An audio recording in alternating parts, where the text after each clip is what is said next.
The floor was the first thing. Cold, sticky under my cheek. A smell rose from the worn linoleum, wet wool, mildew, and something else, a faint metallic tang like old rusted pennies. A throb started behind my right eye. It wasn't sharp.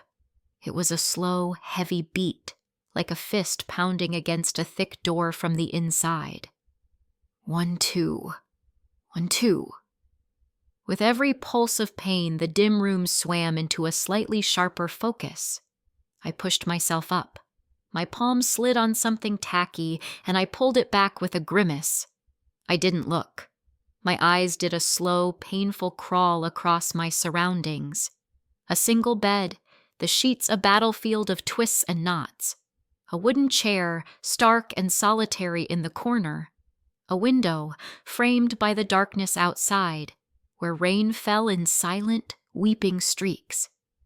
Through the glass, a neon sign gave a weak, desperate pulse, bathing the room in flashes of a diseased pink light.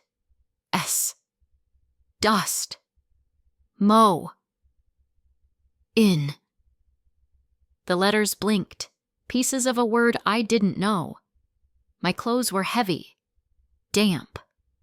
A pair of cheap, rough denim jeans and a thin gray t-shirt. They felt like a costume. Whose? My hand fumbled at my pocket, an instinct I didn't know I possessed.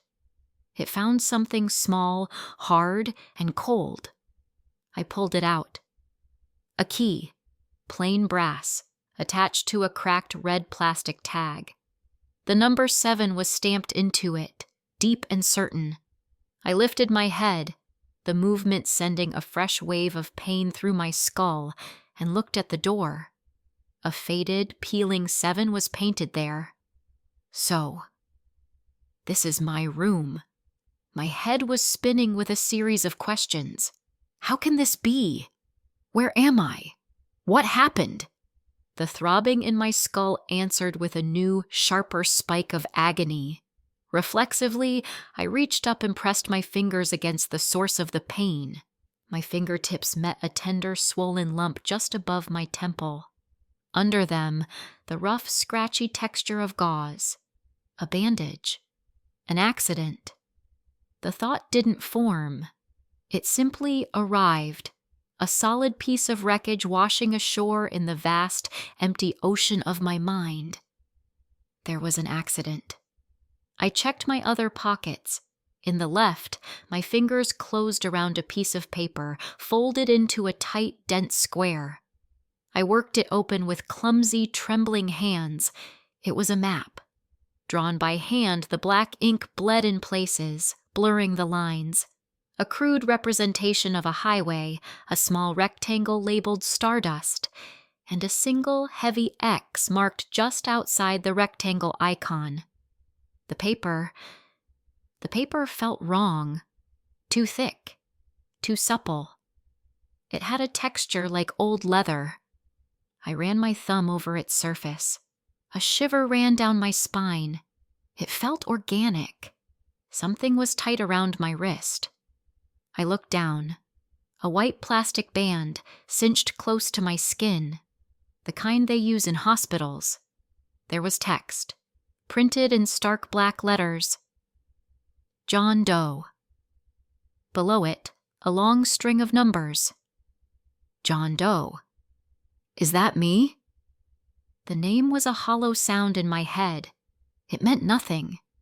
A placeholder, a blank label on an empty jar. So, a chain of events began to form. An accident. A hospital. Then here. This place. A logical sequence. A man with a head injury, given a generic name, discharged to a cheap motel to recover. It almost made sense. It was a story I could tell myself.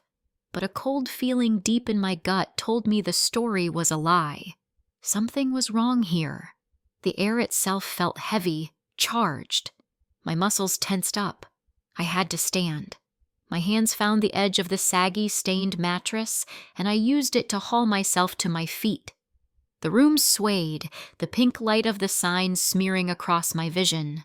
I waited, breathing shallowly, until the world stopped tilting.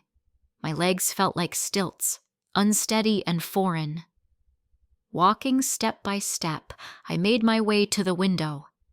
The rain was a solid wall of water, a relentless drumming assault on the thin roof. It was a frantic, endless rhythm that seemed to be counting down to something.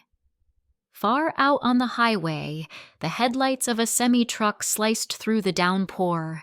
Its engine was a low, guttural growl that vibrated up through the soles of my feet, a sound like a caged beast pacing in the dark. My eyes were drawn back to the flickering sign. The shape I had seen from the floor was still there. A bird. A large turkey vulture, its shoulders hunched against the storm, a black, patient silhouette against the bruised purple sky. Its bald red head was turned slightly, and I had the unnerving feeling that its tiny black eye was fixed directly on my window. On me. I turned away from the window, a sudden chill creeping over my skin. The room was a cell.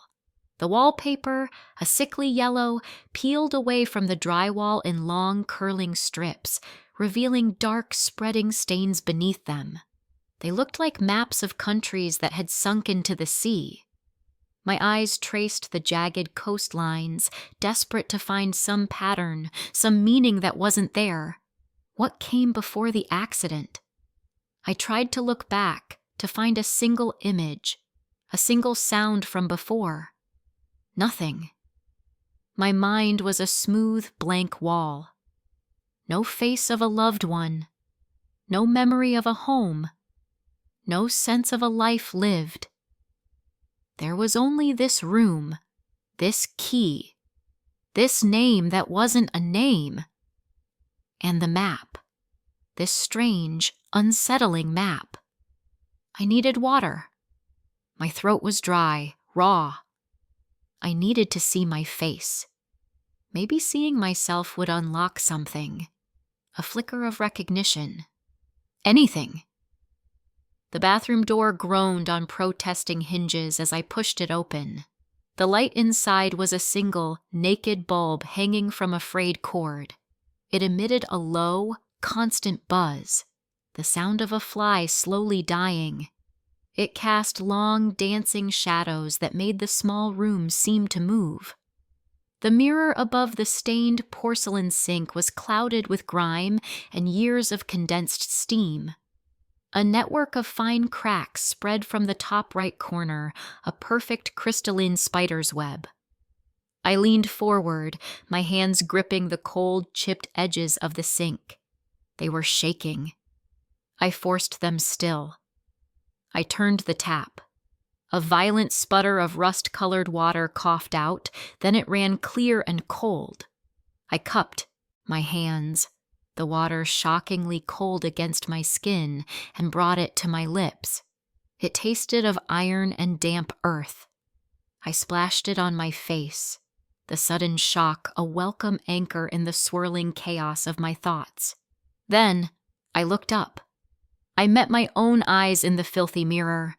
And for one single, breathless, heart-stopping second, it was not me. My blood froze. The face looking back was mine. The same bone structure, the same tired lines around the eyes, but it was hideously wrong. It was splattered with something dark and wet, a spray of blood across one cheek and brow, and the mouth, my mouth, was stretched into a wide, silent, triumphant grin. It was a smirk of pure, unadulterated cruelty, a look that held a terrible secret, a look that understood everything I didn't. It was the face of a monster who had just finished his work. I couldn't believe my eyes.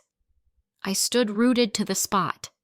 I stumbled backward, my shoulders hitting the wall with a dull thud. The impact sent a painful jolt through my body, but the pain was distant. My heart was a wild animal trapped in my chest, pounding, pounding, pounding. I could hear the frantic rhythm in my ears, drowning out the rain, drowning out the buzzing light, drowning out everything. I stared, my whole body shaking uncontrollably, at the mirror. But the image was gone. The reflection was just me. A pale man with a bandage on his head, his eyes wide with a terror so profound it felt like it could shatter my bones. No blood, no grin, just my own horrified face staring back. A joke? My mind screamed, scrambling for purchase. Is this a joke? A hallucination? A trick of the light, the flickering bulb, the cracked glass, a symptom of the head injury, concussion, trauma. The clinical words felt like lies, like thin paper shields against a tidal wave. They couldn't touch the icy certainty that was coiling in my stomach. What I saw felt more real than the grimy porcelain of the sink or the cold dampness of the wall at my back. It felt like a memory. I backed out of the bathroom slowly, my eyes locked on my own harmless reflection until the doorframe cut it from view. My back pressed against the cool, peeling wallpaper of the main room. I had to get out of here. The thought was a primal scream. Run! But where would I go? I am John Doe. I exist only within the four walls of room 7. I have nowhere else. My hand, still trembling, found its way back to my pocket. I pulled out the map. I smoothed it on the small cigarette-scarred table beneath the window. The X. It was so close. Just outside the building. A simple mark on a simple drawing. But now, after what I had just seen in the mirror, it felt like something else entirely. It wasn't a destination. It was a piece of the puzzle. It was an accusation. Or an answer. The grin from the mirror flashed in my mind's eye. The wet sheen of blood. The absolute, articulate malevolence in those eyes. Who was that? The question was a whisper of ice in my soul. Could it be me? This is impossible. A cold sweat broke out on the back of my neck. My gaze flickered from the map on the table to the door, then back to the map. The world outside was a churning storm, an unknown darkness. This room was a tomb, a cage holding a stranger. But that piece of paper in my hand, it was a thread. In the absolute, crushing emptiness of my mind, it was the only thread I had. The man who drew this map, whoever he was, drew it for a reason. He wanted it to be found. He wanted someone to follow it. He wanted me to follow it. I swallowed, but my throat was too dry. The grinning man in the mirror, the blank echoing space in my head, the map drawn on paper that felt too much like human skin. They were all connected. I didn't know how, but I knew they were. And I knew, with a terrifying certainty that solidified in my bones, that staying in this room was no longer an option. The questions were screaming now, and the silence that followed them was worse. The silence was an answer in itself. With a new grim resolve, I picked up the map. I folded it carefully along its original creases, the folds sharp and definite. I slid it back into my pocket. My hand closed around it, a small, solid shape in the vast, terrifying emptiness of my existence. It felt like choosing to walk off a cliff in the dark. A terrible choice. To step out into the rain and follow a madman's drawing to a place marked only by an X. But it was the only choice I had. It was the only way to find out whose blood was on my face and why, in the depths of hell, he was smiling. The doorknob was cold. A small, round piece of brass that felt like the last solid thing in the universe. My knuckles were white where I gripped it. Outside that door was the rain, the night, and a single X on a piece of paper that felt like skin. Inside was the mirror. The grinning man in the mirror. I had to choose. I twisted the knob. It turned with a grainy click that sounded like a bone snapping. The latch disengaged. I pulled. The door shuddered open, scraping against the warped frame. A new smell, different from the one in my room, rolled in. It was the smell of damp concrete and old dust, the smell of a tomb. My back pressed against the wall inside my room, one last moment of sanctuary before I stepped out. I could still just slam it shut, lock it, wedge the chair under the knob, and wait for morning. Wait for what? For him to come back? The man in the reflection? How can this be? The question was a useless pebble dropped into a deep well. I couldn't hear it land. Reflexively, I pushed myself off the wall and stepped into the hallway. My worn shoes made no sound on the threadbare brown runner that carpeted the concrete floor. The door to room 7 swung slowly shut behind me, the final click of the latch an echo of the first. A sound of finality. I was out. The corridor was a long, dark throat. A single bare fluorescent tube flickered on the low ceiling, casting a stuttering blue-white light. It hummed, a low and constant buzz. Each flicker plunged the hall into a half-second of near-total blackness, then brought it back into stark, chemical relief. The effect was dizzying. In the moments of light, I could see the walls were the same peeling yellow as my room. Long, dark water stains ran down from the ceiling like weeping sores. In the moments of dark, my mind filled the space with the grinning face. My heart was pounding, a fast, frantic drum against my ribs. I could hear the blood rushing in my ears, a counter-rhythm to the steady drumming of the rain on the roof above.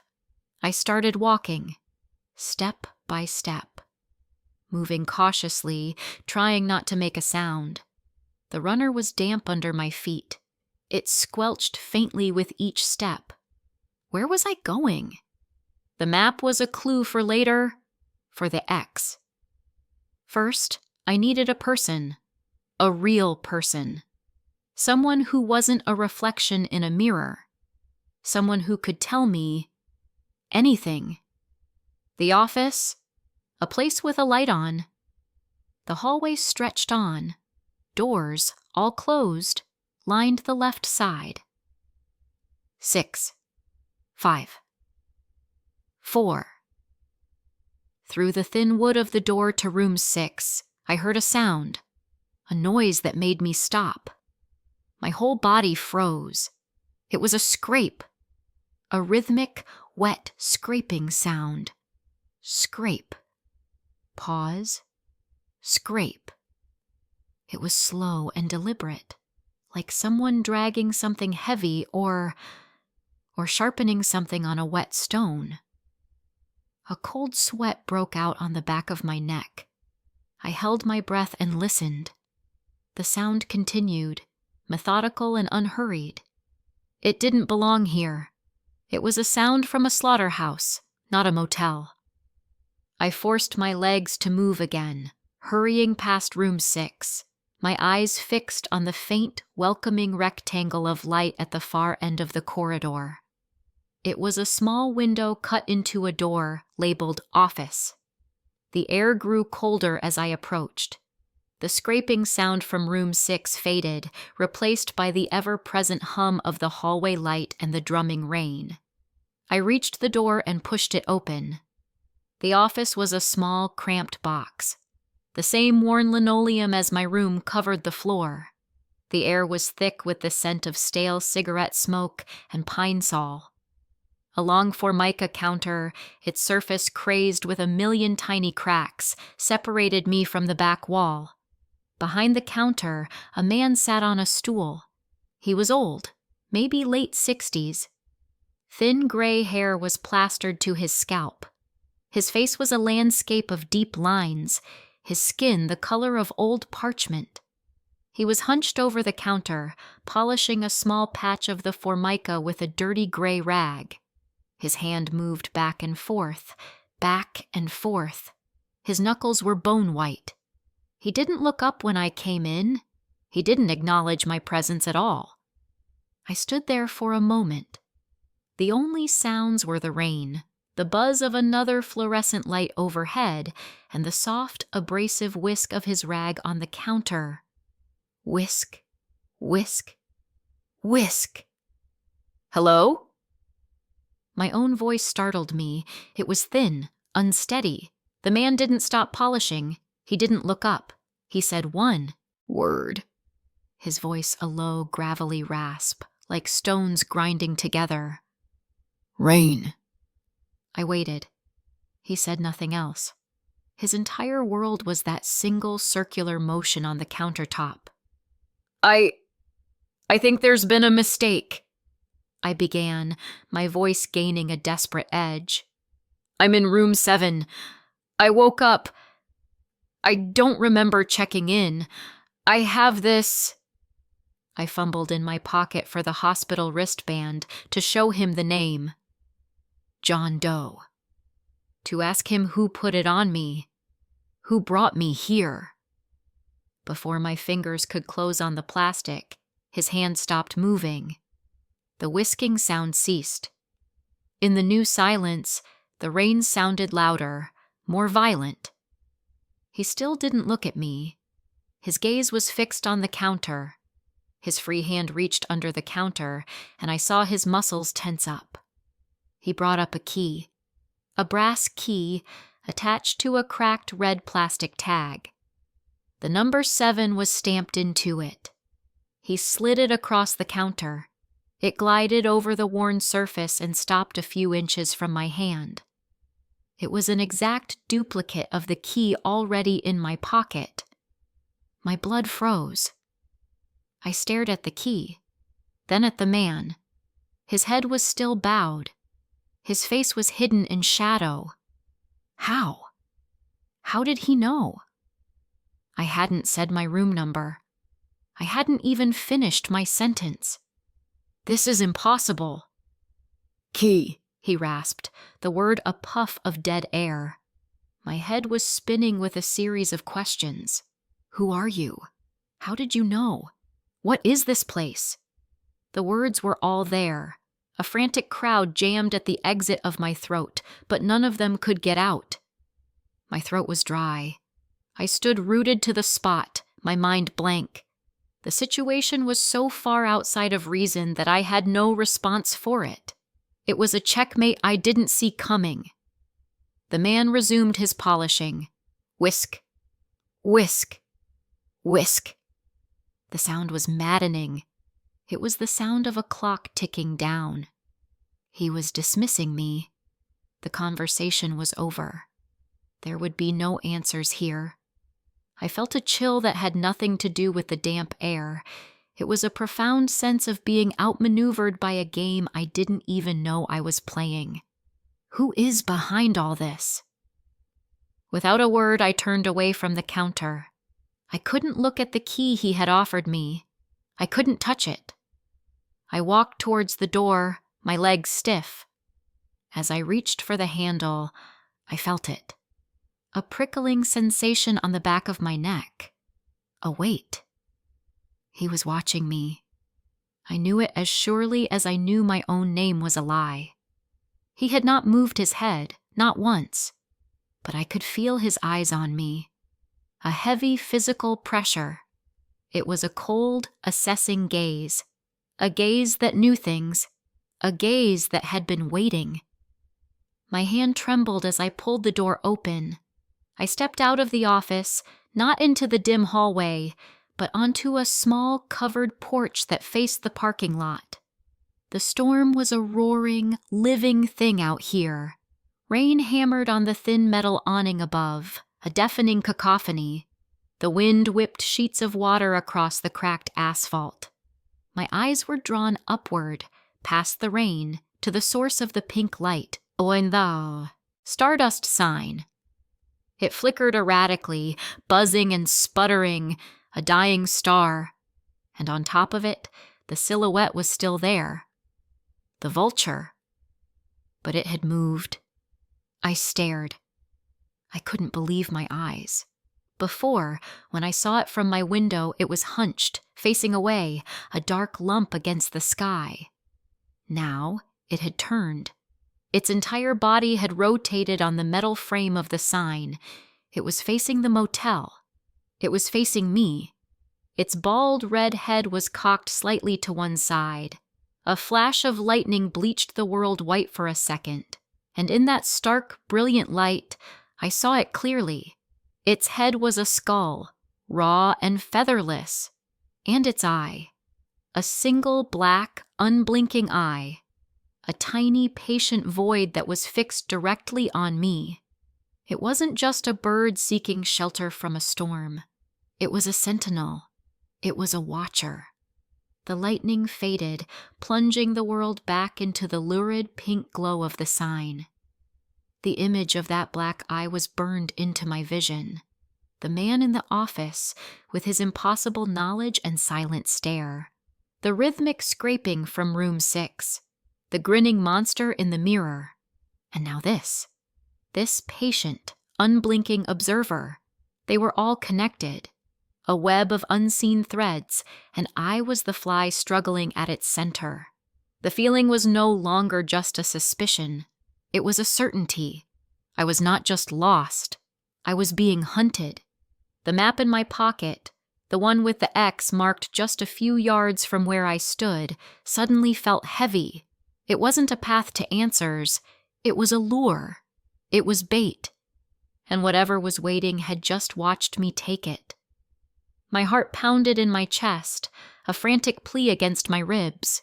I turned from the staring eye of the vulture and looked back through the office window. The old man was gone. The stool was empty. The counter was bare. He had vanished.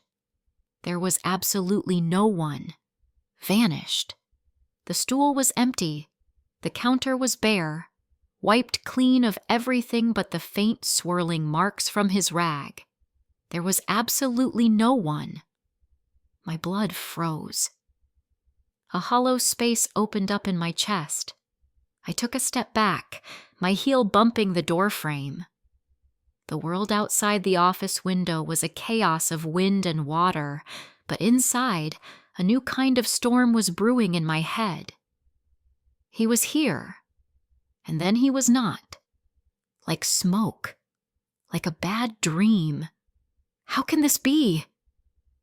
My gaze snapped back up to the stardust sign, to the watcher. The vulture was still there, a black notch against the violent sky. Its head was still cocked. Its eye was still on me. It hadn't moved. It hadn't flinched. It was a statue of patient malice. The man in the office was a phantom, but this thing was real. It was a witness, a judge. It knew the man was gone. It knew I was alone.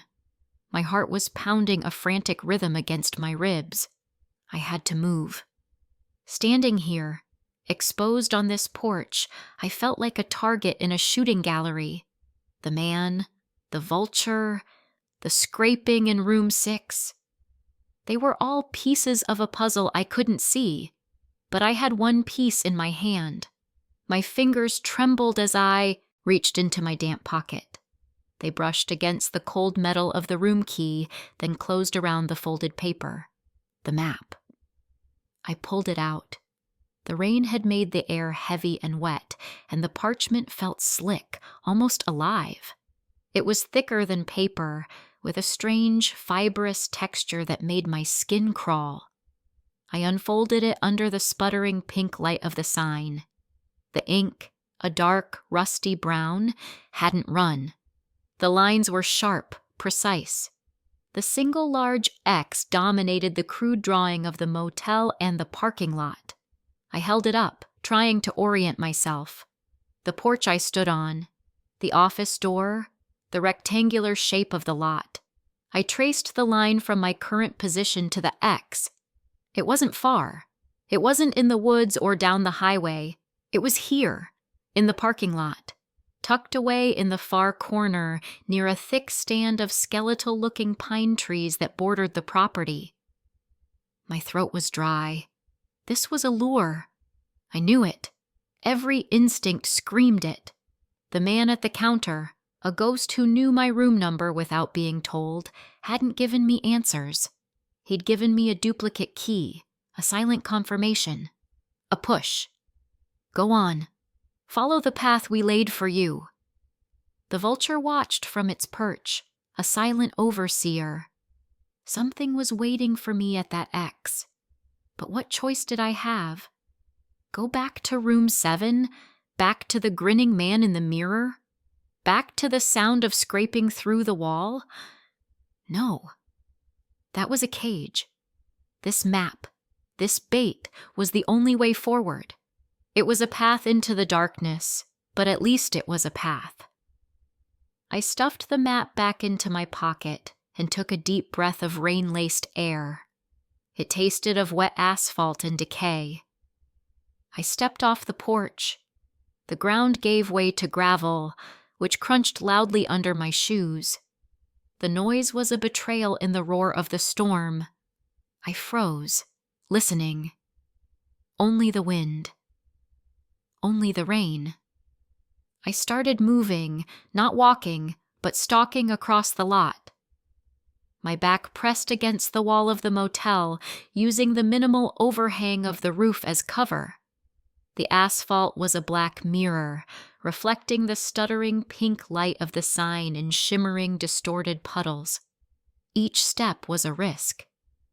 My eyes scanned the lot. It was mostly empty. A few hulking shapes that might have been cars sat under the deluge, their windows dark and vacant. Black eyes in the night. The wind tore at my jacket, cold and sharp. Rain whipped my face, plastering my hair to my skull. I kept my head down, my gaze fixed on the far corner of the lot. The X. Halfway across, my foot snagged on something. I stumbled, catching myself on the hood of a rusted-out pickup truck. My hand slid across the cold, wet metal. I looked down. An old tire iron lay half submerged in a puddle. Long, heavy, and coated in rust. As my fingers brushed against it, something flashed behind my eyes. A jolt. Not a thought, but a pure physical sensation. The weight of the iron in my hand. The rough, pitted grip. The muscles in my arm and shoulder bunching. A feeling, a violent purpose, and a sound. The sharp, explosive crack of shattering glass, followed by a shower of tiny, glittering diamonds in the dark. My hand recoiled from the tool as if it were red hot. I staggered back, my breath catching in my throat. My head throbbed. What was that? A memory? It felt too real, too visceral to be anything else. I didn't see who or what I was attacking. I just felt the act itself. The brutal, satisfying crunch of the impact. The surge of adrenaline. My whole body shakes uncontrollably. It was a memory of rage, of destruction. It was my arm that swung that iron. My hand that held it. The violence was mine. I backed away from the tire iron, leaving it in the puddle. The question wasn't just, who am I, anymore. It was, what did I do? I forced myself to keep moving, my legs feeling like lead. The memory clung to me, a foul taste in the back of my throat. Each step toward the corner of the lot felt heavier than the last. The cluster of pines loomed, their branches clawing at the sky. And then I saw it. Tucked into the shadows cast by the trees, almost completely hidden, was a car. A dark sedan, or what was left of it. The front end was an accordion of crushed metal, forced back into the passenger compartment. The hood was bent up at a sickening angle, like a broken jaw. The windshield was a spider web of 1,000 cracks, gaping open in the middle. It was a wreck, a tomb of steel and glass. I stood there, the rain running in rivers down my face, and I knew. This was it. This was the X on the map. This was my car. I approached it slowly, step by step. The sense of familiarity was nauseating. The curve of the roofline, the shape of the side mirrors. This was the car from the accident that stole my name, my past. The driver's side door was bent inward, jammed tight against the frame. I pulled on the handle. It didn't budge. I pulled harder, my fingers slipping on the wet metal, my shoulders straining. Nothing. It was sealed. I moved around to the passenger side. The window was gone. Not cracked, but completely shattered. A gaping black hole framed by jagged teeth of glass. The memory of the tire iron and the sound of the impact slammed into me again. Was this the window I broke? Why would I break into my own car? It didn't matter. It was the only way in. I put one hand on the roof, the other on the door frame, and cautiously hoisted myself up. A sharp pain shot through my palm. I looked down. A shard of glass I hadn't seen in the dark had sliced open the heel of my hand. Bright red blood welled up instantly, shockingly vivid against my pale skin. It mixed with the rain, running in thin pink streams down my wrist. The pain was real. It was sharp and clean, a focal point in the swirling chaos of my mind. I barely registered it. I swung my legs through the opening, my shoes crunching on the glass that littered the passenger seat and floor. I was in. The air inside was thick and stale. The metallic tang of old blood hung heavy, mingled with the scent of mildew from the rain-soaked upholstery. It was a dead space. I sat in the passenger seat for a moment, the drumming of the rain on the roof a muffled, hollow sound. A coffin beat. My eyes adjusted to the deeper darkness inside the car. The dashboard was a landscape of devastation. The steering column was bent. The rearview mirror hung from a single wire, swaying gently. I needed to find something. Anything. A clue that wasn't a map drawn on human skin. I started with the center console. My fingers, sticky with blood, fumbled with the latch. It popped open. Inside, loose change, a dried-up pen, a pair of cheap sunglasses with one lens missing. Nothing. I felt under the seats. My hand brushed against something soft and damp. I pulled it out. A child's stuffed animal, a small gray rabbit with one button eye. It was soaked through and smelled faintly of mud. I stared at it. Whose was this? My gut clenched. I threw it onto the back seat as if it had burned me. The glove box. It was my last hope. My fingers found the small latch. I pulled. It was stuck. I pulled harder, my cut hand screaming in protest. The plastic groaned, then snapped open with a loud crack. A cascade of papers spilled out onto the seat.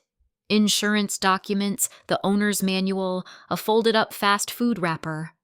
I frantically sifted through them, my bloody fingerprints smearing the ink. The name on the registration was Robert Peterson. The name meant nothing to me. Another lie? A fake ID? My fingers dug deeper into the compartment, pushing past the useless papers. They closed around something hard and rectangular. I pulled it out. It was a phone. A cheap, black burner phone. The kind you buy for cash and throw away. It was featureless and anonymous. The screen was dark. It felt cold and unnervingly solid in my hand. A tool for a secret life. I turned it over and over. Was this mine? Why would I have this? My head was spinning with a series of questions. The man at the counter, the vulture, the scraping, the tire iron, the wrecked car, the burner phone. The pieces were all on the board, but they made no sense. They were fragments of a nightmare. I was holding the phone, staring at its blank screen, my thumb hovering over the power button. Should I turn it on? Who would I even call? I didn't have to decide. In the crushing silence of the car's interior, it happened. A single, piercing shriek. The phone exploded with sound, the shrill, digital ring so loud and sudden in the confined space, it felt like a physical assault.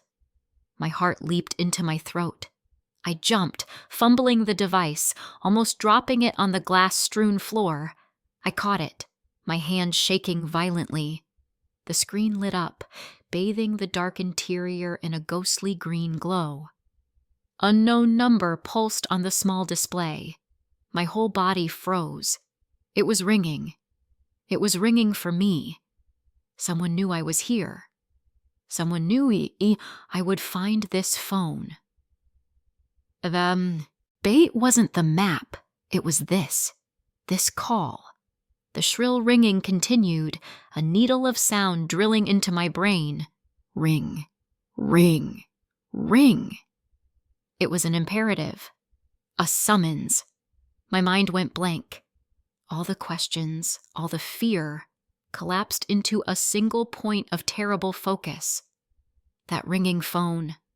Without a moment's hesitation, driven by a desperate, primal need for even one single answer, my thumb found the green button. I pressed it. My hand was slick with a mixture of rain and blood as I raised the phone to my ear. "Hello?" I whispered, my voice a dry crackle. Static. A hiss like a serpent, crackling over the line. For a second, I thought it was a dead call, that the connection had failed. Then, through the static, a voice. A woman's voice. It was already speaking, as if I had interrupted her mid-thought. It was a frantic, sobbing whisper, breathless and layered with a terror so profound it made the hair on my arms stand up. "The map is a lie, John. He made you draw it." The words hit me like stones. John. She called me John. But the rest? A lie? He made me draw it? Who is he? The man in the mirror? The man at the counter? Before my mind could even process the implications, her voice came again, even more urgent, a raw, pleading gasp that cut through the static. "Don't look at your back." Click. The line went dead. The static vanished. The silence that rushed in to fill the void was absolute. It was a physical presence, a heavy blanket smothering me. I stood there. No. I sat there, frozen in place in the passenger seat of a dead car, holding a dead phone to my ear. The rain hammered on the roof, a relentless, mindless drumming. The green glow from the screen flickered once, then died, plunging me back into darkness. "Don't look at your back." The words didn't just echo in my ear. They were inside me. A cold seed of dread planted deep in my soul. It was not a piece of advice. It was a warning, a command born of unspeakable knowledge. My hand, the one holding the phone, slowly lowered.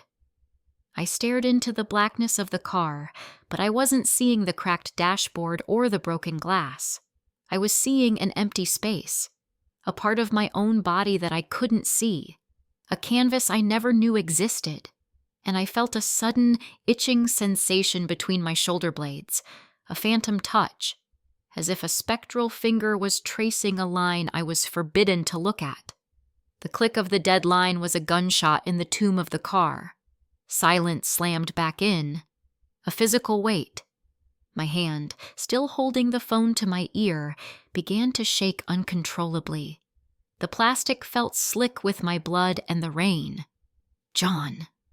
She called me John, the name on the hospital wristband, a confirmation that felt like a death sentence. Don't look at your back. The words weren't a memory. They were a brand, a hot iron pressed against my mind. Why? What was there? What could be worse than the grinning man in the mirror? What could be worse than the memory of shattering glass with a tire iron? My whole body tensed. I felt a crawl of spiders up my spine, a prickling itch between my shoulder blades that had nothing to do with my damp shirt. It was a feeling from the inside out, an awareness of a part of myself I could not see, a blind spot, a blank page I was terrified to read. My mind went blank. The questions. Who is he? Who is Lena? What is on my back? Were a swarm of wasps I couldn't fight. They were too many, too fast. The phone screen was dark, dead. I lowered it slowly, my arm feeling like it was carved from lead. The rain hammered on the car roof, a steady, monotonous drumming. Thump, thump, thump. It was the only real thing in the world. I focused on it. The sound. Just the sound. I had to get out of this car. This metal coffin. The air was thick with the smell of old blood and mildew, and it was choking me. I couldn't breathe. My movements were stiff, robotic. I pushed the dead phone into my jacket pocket. It felt heavy like a stone. I swung my legs back out through the shattered window frame. Glass crunched under my boots. My cut hand protested, sending a fresh, hot spike of pain up my arm as I put weight on it. I barely noticed. I was outside, back in the storm. The wind hit me. A physical blow. The rain was a cold shock. I stood there, swaying slightly next to the wreck. My wreck. My head throbbed in time with the pulsing neon of the Stardust sign. The vulture was still there, a black smudge of judgment against the bruised purple sky. It watched me. It knew. It had heard the phone ring. What now? Back to the room? Back to the scraping and the man in the mirror? No. I couldn't. That was the cage. The voice on the phone said the map was a lie. He made you draw it. But it was the only thing I had. It was a path. Even if it led to hell, it was a direction. Logic was gone. Sanity was a distant shore. All that was left was motion. I pulled the folded parchment from my other pocket. It felt obscene in my hand, slick and fibrous. Not paper. Something else. Something personal. I shielded it from the worst of the rain with my body, my shoulders hunched. The ink hadn't run. The map was a crude sketch of the motel grounds. There was the office, the long block of rooms, and the car wreck, marked with a large, angry X. I was standing on it, but my eyes caught something else now, something I'd missed in my initial frantic assessment under the sign. A few inches away from the large X, near the blocky drawing of the motel building itself, was another mark. A smaller, fainter X. It was tucked beside a shape I now recognized. A boxy rectangle with squiggly lines radiating from it. The ice machine. It stood about 20 feet from where I was, against the motel wall, humming under a bare, caged bulb that cast a sickly yellow light. The map wasn't just a destination. It was a set of instructions. A sequence. The car was the first stop. This was the next. My throat was dry. A new wave of dread washed over me, cold and greasy. This was a treasure hunt arranged by a madman. My own madman. I took a step, then another. Walking step by step. My gaze was fixed on that humming, rattling machine. It was a mundane sound, an anchor of normalcy in the swirling chaos. But its location, marked on this terrible map, made it sinister. The yellow light on the wet ground looked like a pool of bile. My back pressed against the cold, painted brick of the motel wall. I moved cautiously, trying not to make a sound, but the gravel under my boots gave me away with every step. Crunch, crunch. The noise was deafening in my ears. I half expected a door to fly open, a face to appear in a window. But there was nothing.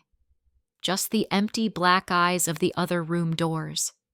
I reached the ice machine. It was an old, rust-streaked behemoth. It vibrated with a low, constant hum, and every few seconds it would give a loud, clattering shudder, like it was trying to shake itself apart. The ground around its base wasn't paved. It was a small patch of dark, turned-over earth, a muddy square where the asphalt had given way. This was it. The X. I knelt. The cold mud soaked through the knee of my pants instantly. The smell of wet earth and worms filled my nostrils. The caged bulb hummed directly over my head. I was in a spotlight. I looked around. No tools, no shovel, just the tire iron lying back in its puddle 50 feet away, a memory of violence I didn't want to touch again. There was only one way. I plunged my hands into the mud. My good hand first, then the cut one. The cold was a shock. The pain in my palm flared, sharp and electric, as the grit and filth worked their way into the open wound. I didn't stop. I dug. I clawed at the earth with a desperate urgency. Mud packed under my fingernails, thick and black.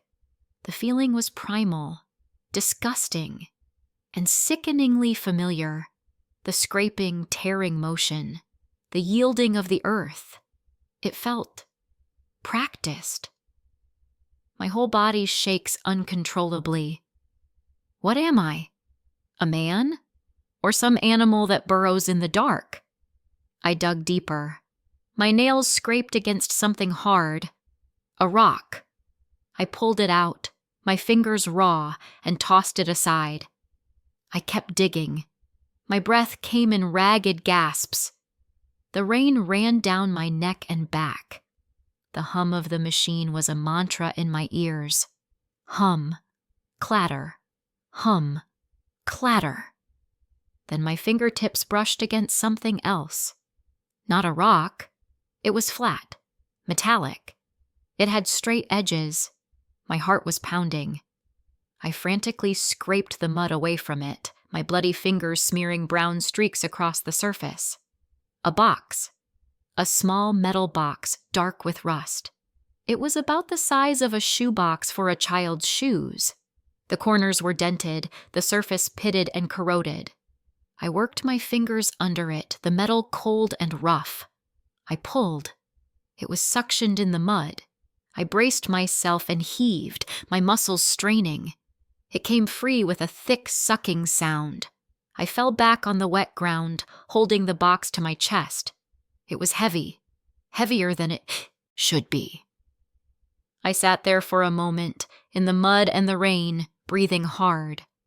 The box was locked with a simple clasp, but it was fused shut with rust. I tried to pry it with my fingernails. One of them bent back, a sharp, sickening pain. Blood welled up from the cuticle. I cursed, a raw sound torn from my throat. I looked around for a tool. The rock I'd thrown aside. I crawled over, grabbed it. It was jagged and heavy.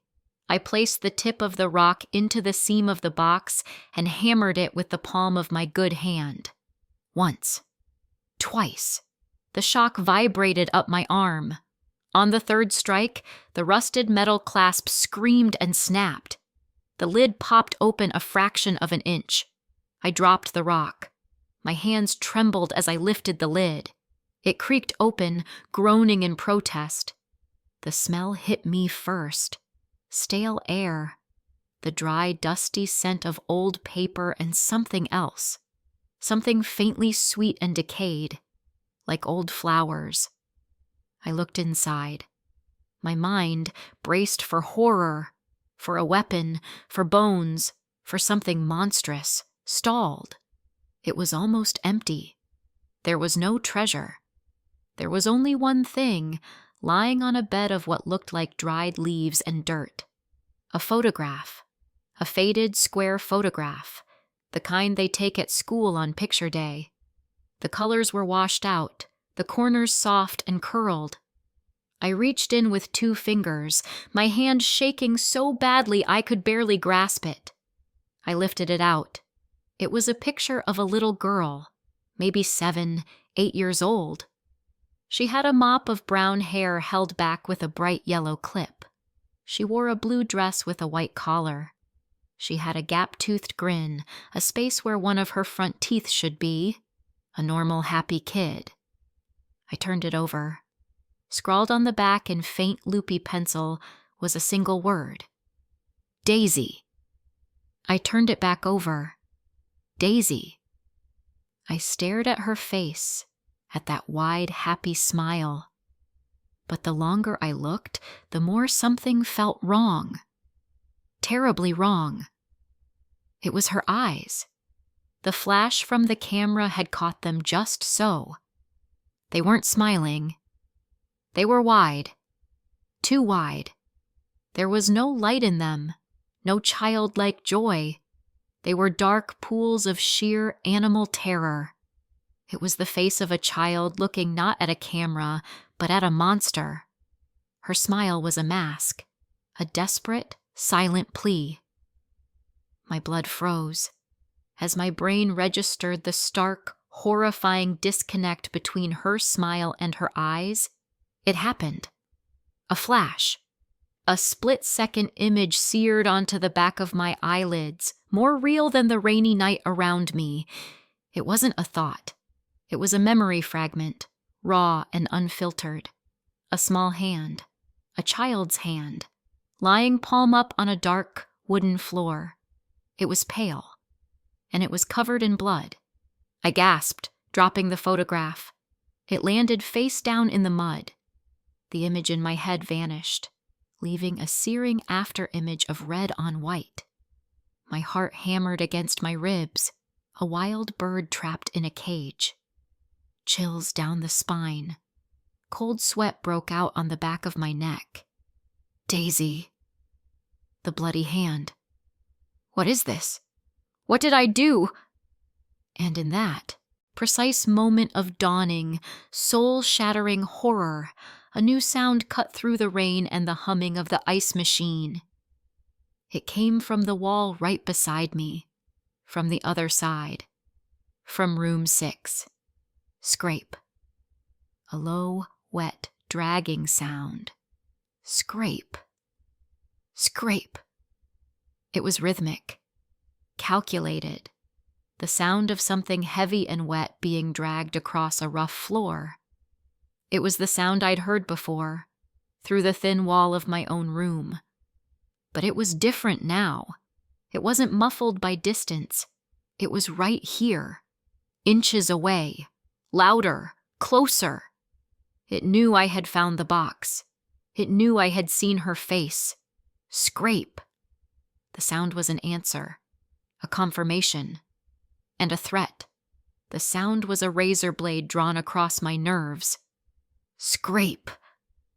My breath hitched. The world contracted to that single obscene noise. It was not a sound of nature. It was not a sound of machines. It was the sound of deliberate, wet work. The dragging of a heavy secret across a splintered floor. It was inches away, through a wall of peeling paint and rotting wood. My heart was pounding against my ribs, a frantic prisoner. Scrape. Scrape. The photograph of Daisy slipped from my numb fingers, landing face down in the mud. The box fell beside it with a dull thud. I couldn't move.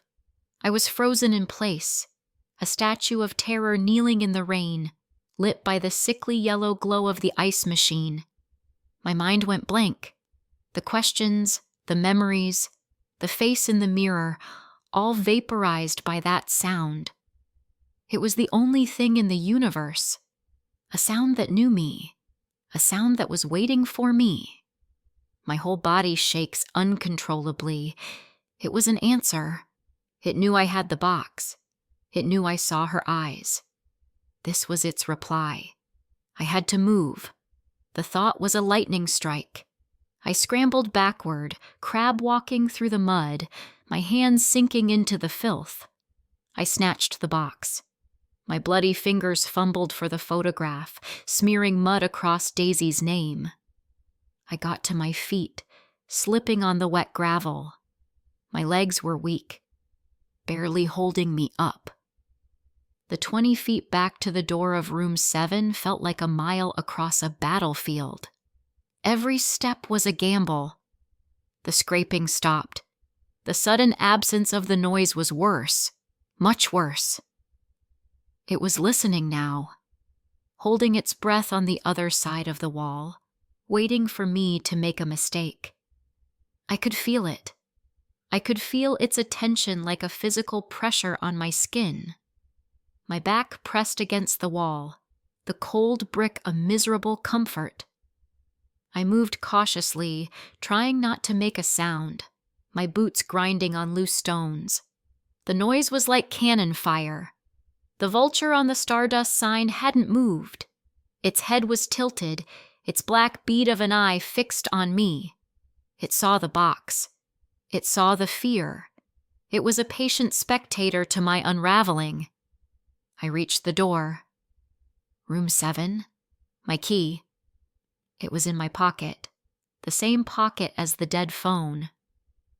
My hands trembled violently as I fished for it. The metal was cold against my skin. I couldn't get it into the lock.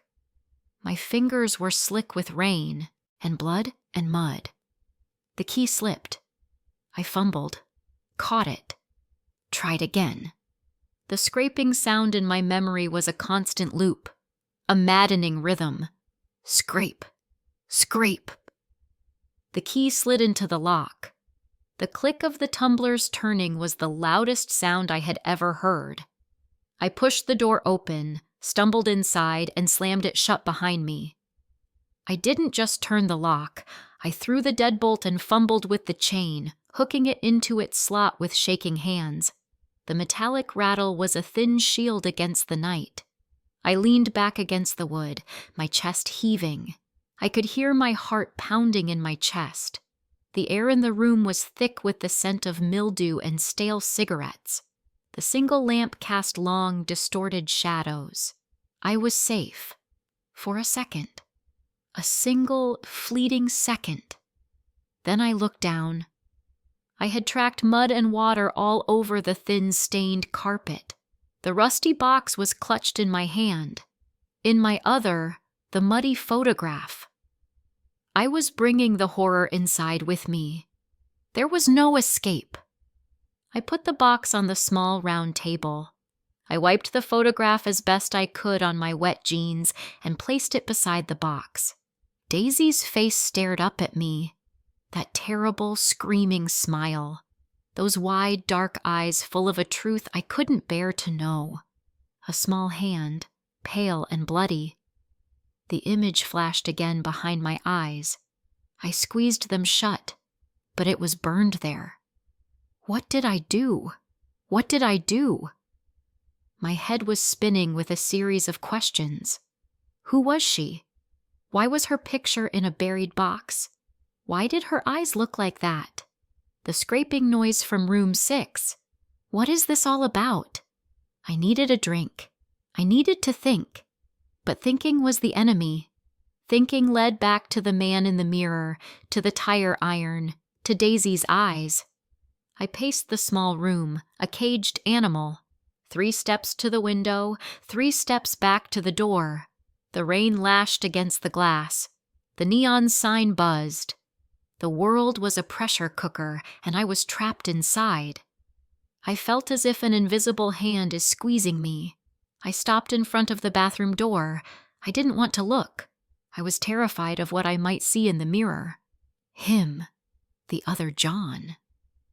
But I had to know. The cut on my hand was throbbing, a dull, deep ache. I needed to wash it. Walking step by step, I pushed the door open. The light flickered.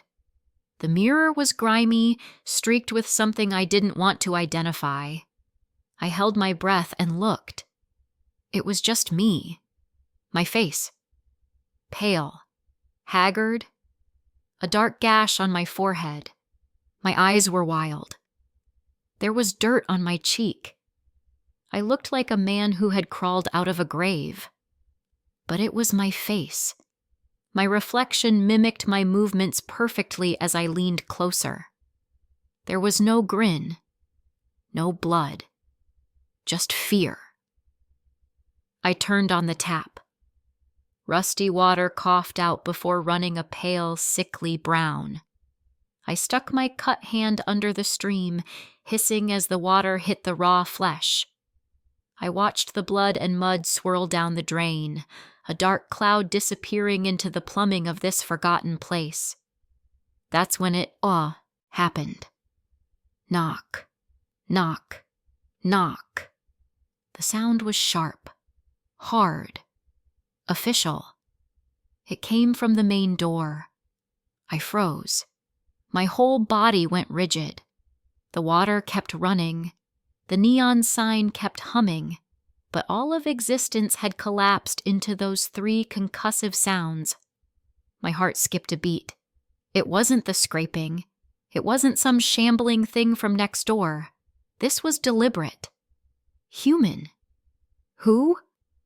Maybe the clerk. Silas. Coming to complain about the noise. Maybe someone who saw me at the wreck. I turned off the tap. The dripping in the sink was a frantic countdown. Knock, knock, knock. Louder this time. Impatient. Police! Open up! A man's voice called out. It was calm, measured, devoid of emotion. Just a wellness check, sir. Police. My blood froze. Wellness check. The words were a lie. I knew it instantly. This was not a rescue. This was a hunt. And they had found their prey.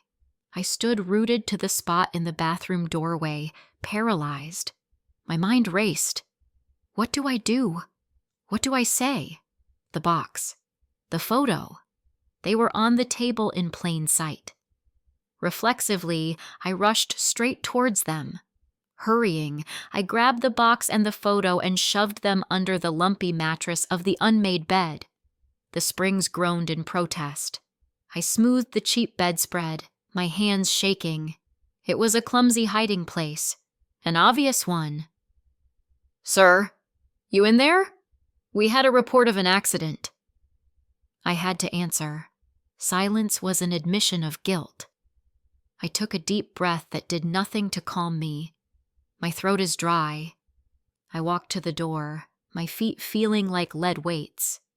I looked through the peephole. It was warped and cloudy, but I could make out the shape of a man in a state trooper's uniform. Broad shoulders, a campaign hat shadowing his face. The rain slicked his jacket.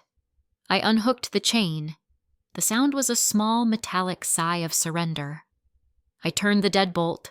I opened the door a few inches. Can I help you, officer? My voice sounded strange to my own ears. A strained croak. He was in his 40s, with a face that looked like it had been carved from granite. His eyes were a pale, flat blue. They took in everything in a single sweeping glance. My disheveled state, the gash on my head, the mud on my jeans, the water puddled on the floor. Evening, sir. Officer Miller, he said, his voice a calm monotone. We got a call about a vehicle that went off the road down by the highway entrance. A Ford Taurus, registered to a Jonathan Cross. He paused. That you? Jonathan Cross. Not John Doe. A real name. My name. It hit me like a physical blow, but the confirmation brought no relief, only a deeper dread. I think so, I stammered. I hit my head. It's all a little foggy. I pointed to the wound on my forehead. It was my only card to play. I see that, Miller said, his expression unchanged. He leaned against the door frame, a casual posture that was anything but. His body blocked the opening. There was no escape. His right hand rested on his belt, fingers drumming, lightly, inches from the butt of his holstered sidearm. You mind if I ask what you were doing between the time of the crash and now? Took us a bit to find the car. I came here. Got a room. From the night clerk? Silas? Yes. Miller's pale eyes narrowed slightly. Funny. He didn't mention checking anyone in when my partner spoke to him 10 minutes ago. My mind went blank. A lie. Silas had lied for me, or Miller was lying to me. Which was worse? He's an old man. Maybe he forgot. Maybe, Miller said, the single word dripping with disbelief. His eyes drifted past me into the room. You alone tonight, Mr. Cross? Yes, alone. Good, good. He nodded slowly. His gaze was sharp, unnervingly specific. It felt like he was dissecting me. See anyone near the old quarry tonight, sir? Car like yours was reported in that area earlier, before the crash. The old quarry. The name meant nothing to me, but the way he said it made my stomach clench. It was a place I was supposed to know, a place where something happened, something bad. I could feel it. No, I don't think so. I don't remember. A lot of things you don't remember tonight, he observed. He wasn't asking a question. He was stating a fact, a damning one. The rain dripped from the brim of his hat. The silence stretched. I could feel cold sweat breaks out on the back of my neck. He was waiting for me to break, to confess to something. But I didn't even know what my sins were. I just stood there, my hand on the edge of the door, my knuckles white. I looked past him into the stormy darkness. The vulture was still there, a hunched juror on its neon perch. Miller pushed off the doorframe. All right then. Seems you've had a rough night. The shift in tone was sudden, an attempt to disarm me. You should get that head looked at, and maybe stay put. We might have more questions for you in the morning. It was an order disguised as a suggestion. I just nodded, unable to form words. Relief was a tiny flickering candle in a hurricane of fear. He was leaving. He took a step back. I started to close the door. Oh, and one more thing, he said, stopping me. I met his eyes again. The calm, professional mask was gone. Just for a second. Underneath, I saw something cold, something assessing, predatory. He gave a thin, humorless smile. Take care, John. He turned and walked away, his boots crunching on the wet gravel, disappearing into the downpour. I stood there, my hand on the doorknob, my entire nervous system screaming. Time seemed to stop. John. He called me John. Not Mr. Cross. John, the familiar name from the wristband, the name Lena had whispered over the phone. I never told him that name. I never said it. I never showed him the wristband. How? How could he know? The relief I'd felt moments before curdled into pure, ice-cold terror. My blood froze. He wasn't just a trooper doing his job. He wasn't just investigating an accident. He was part of it. He knew. He knew who I was. I slammed the door shut with a violence that shook the walls. I threw the deadbolt. I jammed the chain back into its lock. It wasn't enough. I looked around wildly, my eyes landing on the room's single flimsy chair. I dragged it across the floor and wedged it under the doorknob. A pathetic, useless barricade. My back hit the door and I slid down, my legs giving out. I landed hard on the floor, the impact jarring my teeth.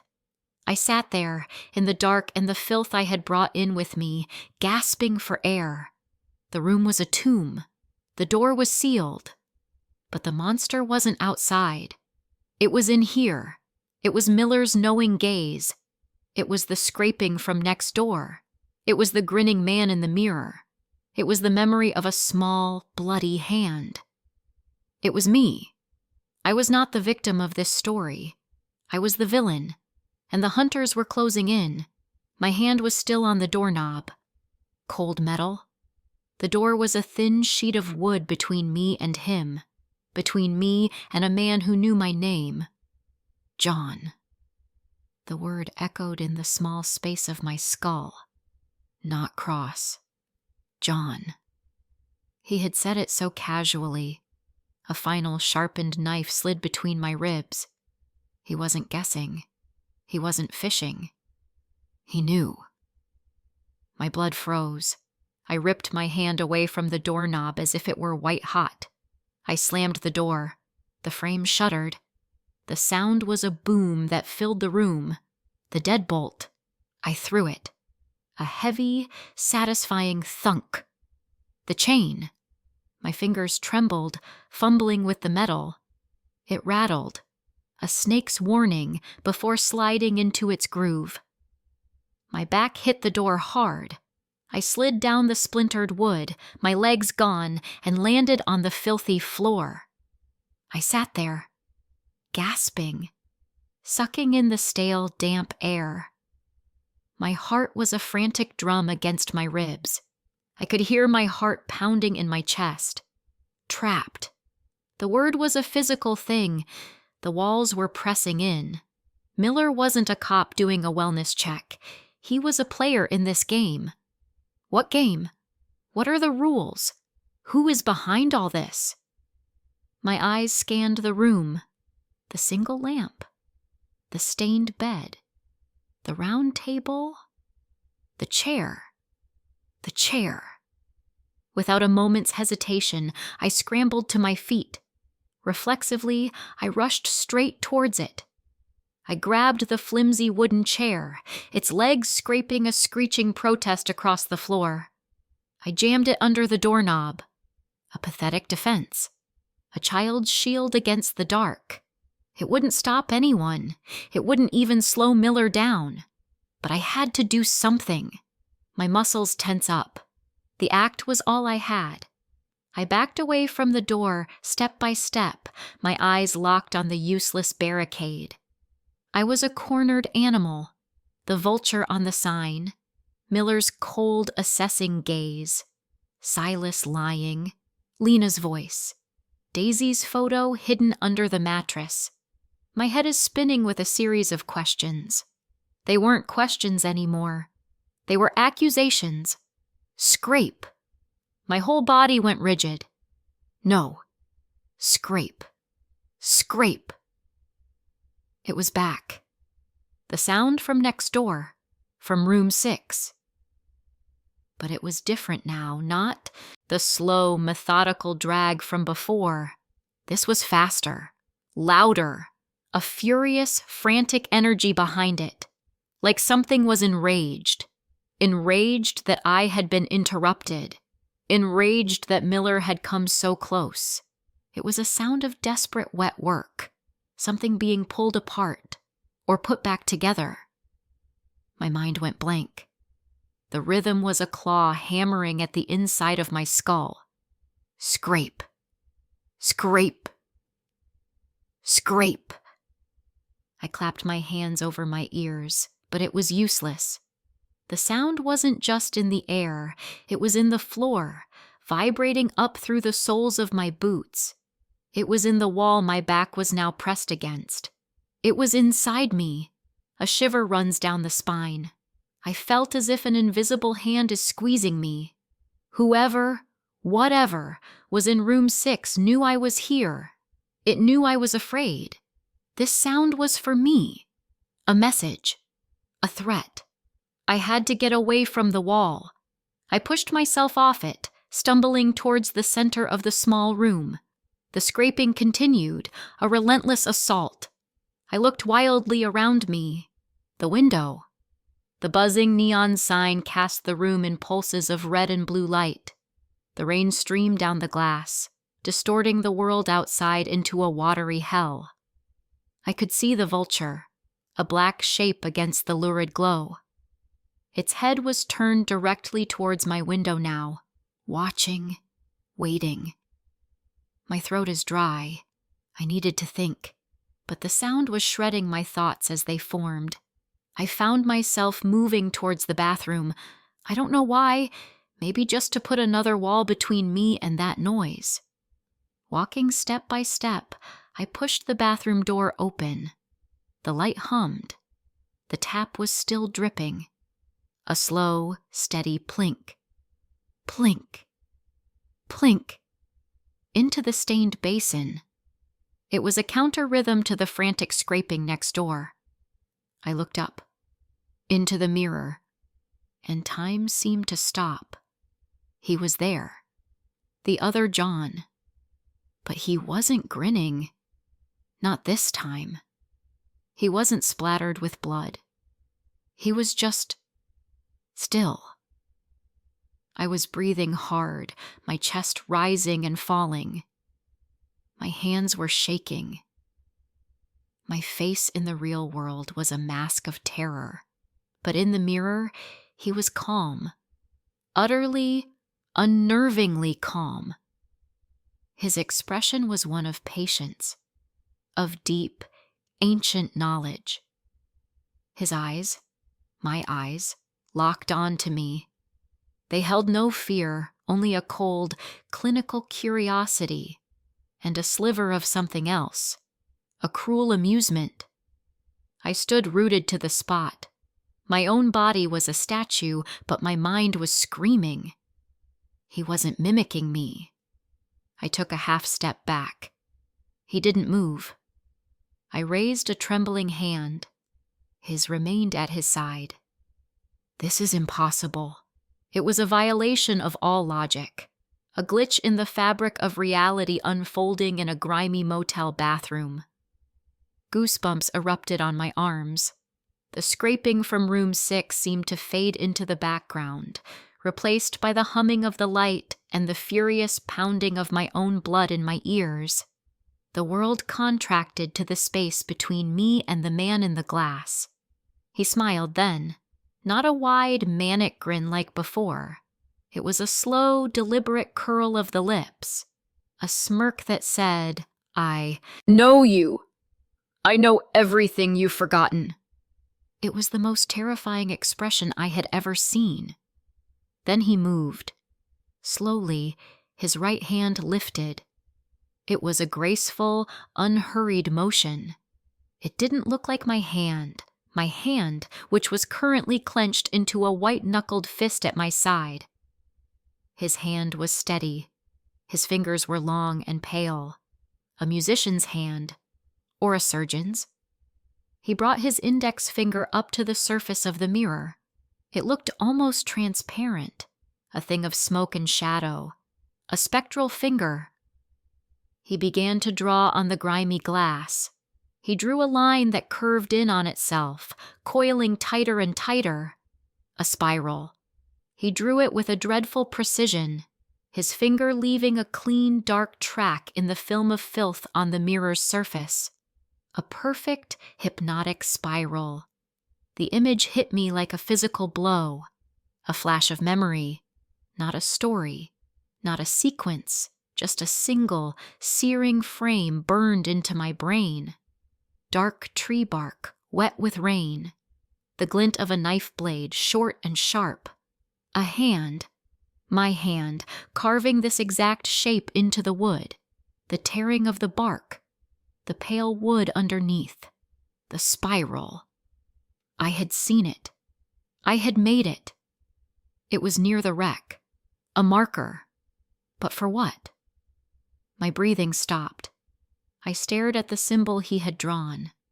A map, a signpost, a warning. What is this? What is this all about? The man in the mirror finished his drawing. He held his finger at the center of the spiral for a long moment, then slowly lowered his hand. His knowing, cruel smile returned. He looked me straight in the eye, a silent challenge. He was showing me what I was. He was teaching me. And then he did something that shattered my universe. His calm expression vanished. It was replaced by a sudden feral rage. His eyes widened, his jaw clenched, and with a speed that was impossible, he lunged forward. His head slammed into the mirror. Crack! The sound was like a gunshot in the tiny room. I didn't flinch. I didn't move. I stood frozen in place, a spectator to my own reflection's self-destruction. A web of fractures erupted from the point of impact, spreading across the entire surface of the glass like lightning. The image of the other John splintered into 100 broken pieces of me. He wasn't done. Through the spiderweb of cracks, he straightened up. His face was a fractured mosaic of fury and purpose. He didn't look at me anymore. He turned. He deliberately, slowly, turned his back to me. His broken reflection showed me his broken back. He raised his hand, the same hand that drew the spiral. He didn't need to draw now. He just pointed. A single, insistent, commanding finger. He pointed directly at the center of his own back. He held the pose, a fractured, silent oracle delivering a terrible, undeniable prophecy. The scraping from room 6 stopped. The sudden, profound silence was a heavy blanket, smothering. The only sound was the drip, drip, drip of the faucet and the ragged, shallow gasps of my own breath. Lena's voice, a ghost in my memory. The map is a lie, John. He made you draw it. Don't look at your back. The message was no longer a cryptic warning over a dead phone line. It was here. It was now. It was a command from the monster in the glass, a command delivered with shattering violence. The shard of my reflection pointed at its back, at my back. I had to look. The silence was a weight. The glass was broken. He was gone. My own face stared back at me, splintered into 100 terrified versions of myself. My mouth hung open. My eyes were wide with a terror that felt alien, something that belonged to a stranger. The man who had been there, the calm, knowing monster, he had vanished. He had left only destruction and a command. Drip, drip, drip.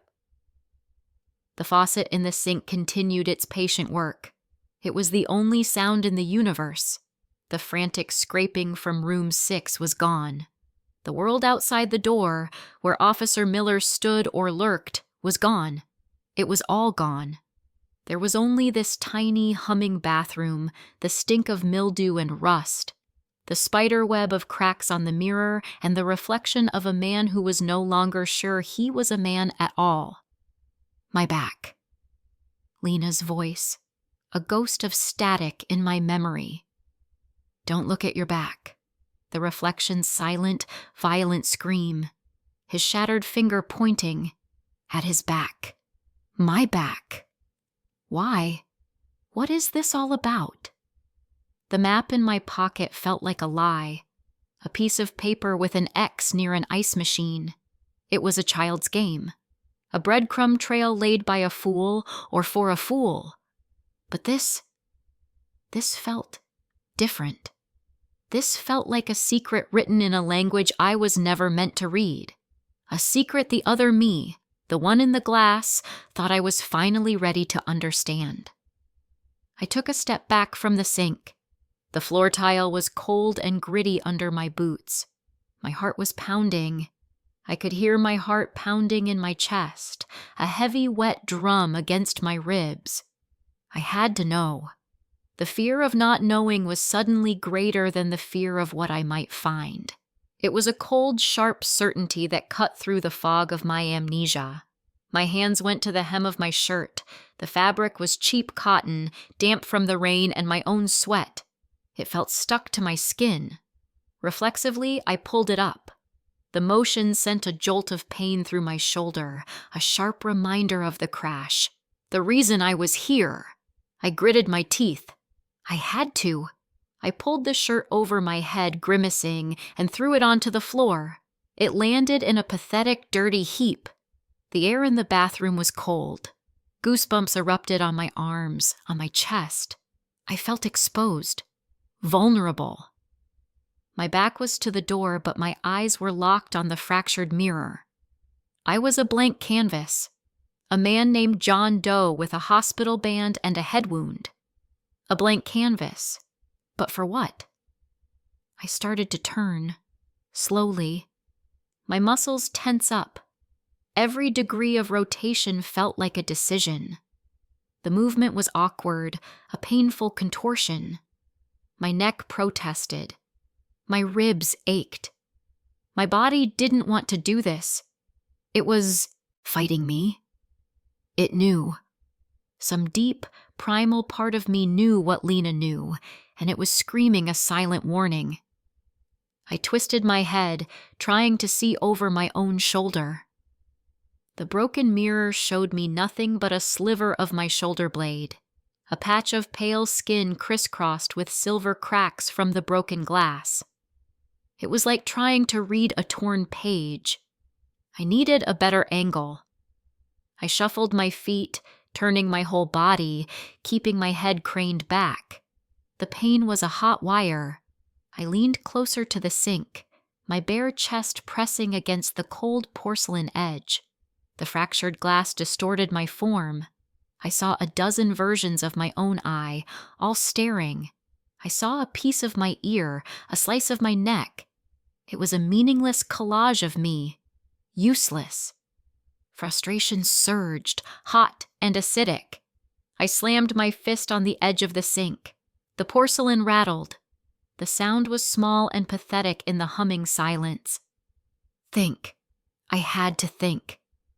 My eyes scanned the room. The bare bulb, the stained shower curtain, the discarded shirt on the floor, my pockets, the phone, the burner phone, the source of Lena's voice. Without a moment's hesitation, I scrambled for the shirt. I fumbled in the pockets of my jeans. My fingers closed around the cheap plastic of the burner phone. It was surprisingly heavy, a dead weight. I pulled it out. My thumb found the button on the side. I pressed it. The screen flickered to life. A cracked screen, but it worked. The battery was low. A single red bar. The light it cast was a cold, sterile blue, an unnatural glow in the yellowed light of the bathroom.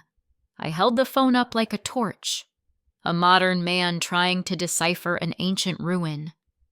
I turned back to the mirror, my body twisted into a painful knot.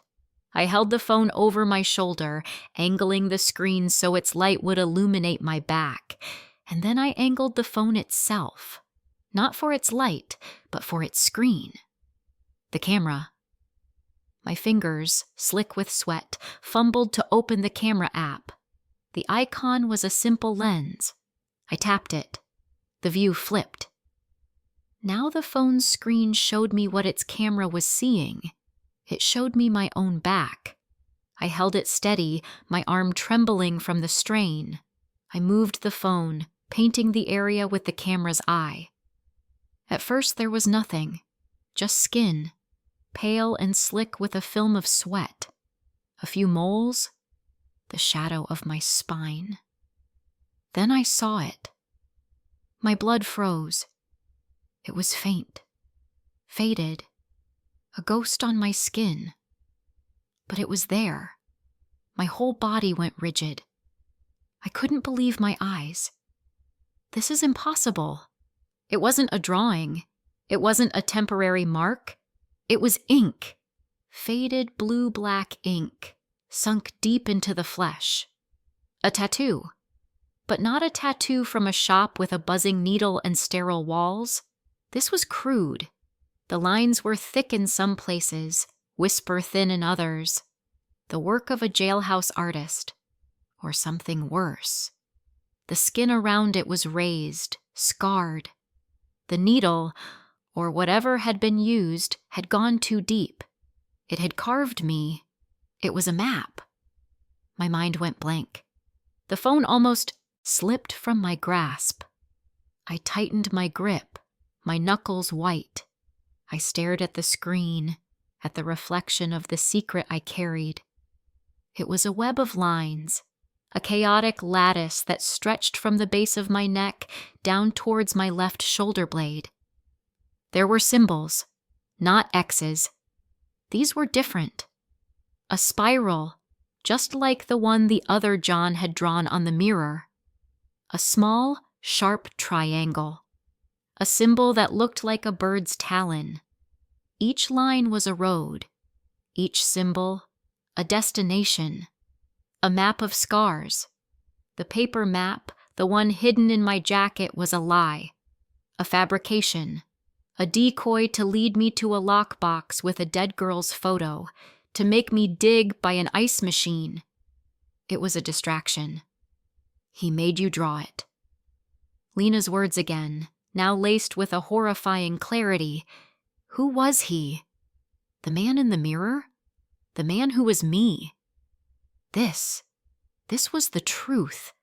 This was the real map. A chronicle of horrors etched into my own body. A permanent record I couldn't lose, couldn't burn, couldn't forget, even when my mind had forgotten everything else. My body remembered. My skin was the cartographer's parchment. A wave of nausea washed over me. My throat is dry. I felt a desperate, clawing need to scrub it off, to take a knife and peel this cursed atlas from my own back. I felt as if an invisible hand is squeezing me, crushing my lungs. The man who wore this map was not John Doe, the confused victim of a car crash. The man who wore this map was a monster. The map led to places where he had done things that warranted a permanent, hidden record. The quarry, the tree with the spiral. Where else? What did the talon mean? The triangle. Each mark was a sin. Each line, a path to a memory I had clawed out of my own head, but the evidence remained. I was the crime scene. My gaze drifted from the phone screen back to the shattered mirror. I saw my own fractured face staring back, the blue light of the phone painting it in ghoulish tones. But my expression had changed. The terror was still there, but it was curdling into something else. A flicker of understanding, a nascent horror that was less about what was happening to me and more about what I had done. The reflection in the mirror, the 100 broken pieces of me, no longer looked like a victim.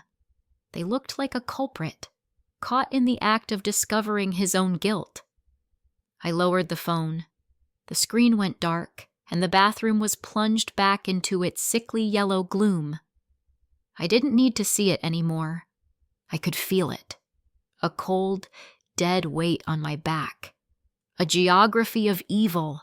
The first map was a lie. This map was the truth. And I knew, with a certainty that chilled me to the bone, that my journey hadn't ended here in this grimy bathroom. It had just begun. The phone went dark. I was alone. But not alone. I was with him, the man on my back, the cartographer. The yellow light of the bathroom felt weak, jaundiced. The shattered mirror showed me 100 broken men, all staring into the gloom. The air was thick. It was hard to breathe. My lungs felt small, useless. The map wasn't just on my skin. I could feel it inside me now, a cold, branching pattern around my bones. A geography of dread. Then the sound stopped. The scraping. The rhythmic, wet, patient sound from room 6. It was gone. The silence that rushed in to fill its place was a physical thing. It had weight. It pressed in on my eardrums. It was louder than the noise it replaced. My heart is pounding, a frantic drum against the wall of this new, terrible silence. I stood frozen in place, my bare feet cold on the grimy tile. My muscles tense up. What is this? A sound came from the other side of the wall. Not scraping. A creak. A long, slow groan of old wood and rusted hinges. It was a sound that shouldn't be there. It came from the hallway. The door. The door to room 6. My mind went blank. Every rational thought evaporated. There was only a pull, a sick and undeniable magnetism drawing me out of the bathroom. My body moved before my mind could protest. My feet carried me over the threshold into the main room. The air here was stale, smelling of my own fear and damp wool. I snatched my shirt from the floor, not to wear it, but to hold it, a useless talisman. The room key in my pocket felt heavy as a stone. The door to my own room, room 7, was slightly ajar, just as I'd left it. A sliver of the dim, rain-slicked parking lot was visible. The buzzing neon of the Stardust sign cast a pulsating, sickly pink glow into the corridor, and through that gap I could see it. The door to room 6 was open, a dark vertical slit in the gloom, an invitation. This is impossible. Who opened it? I found myself moving, walking step by step, my bare shoulders hunched against the chill. My boots made no sound on the threadbare runner that covered the concrete walkway. The rain had stopped, but the air was still heavy with the smell of wet asphalt and ozone. The pink light from the sign pulsed. On, off, on, off. Like a slow, dying heartbeat. In the fraction of a second of darkness, the open doorway was a void, an absolute blackness. In the fraction of a second of light, it was a throat waiting to swallow me. I reached the door, my back pressed against the wall beside it. I was holding my breath and listening. Nothing. The silence was complete now. The distant rumble of trucks on the highway was gone. The world had shrunk to this single, terrifying moment. Who is behind all this? I had to know. The question was a hook in my gut, pulling me forward. Reflexively, I reached for the burner phone still clutched in my other hand. The screen flared to life with a tap of my thumb. The battery icon was a single desperate sliver of red. It would not last. I angled the phone into the doorway. The blue-white light of its screen cut a path into the darkness. The first thing that hit me was the smell. It was thick, coppery, the metallic tang of old blood, so strong it made my throat as dry. Underneath it was something else. The sour, pungent odor of decay and stale sweat. It was the smell of a slaughterhouse left to rot in the summer heat.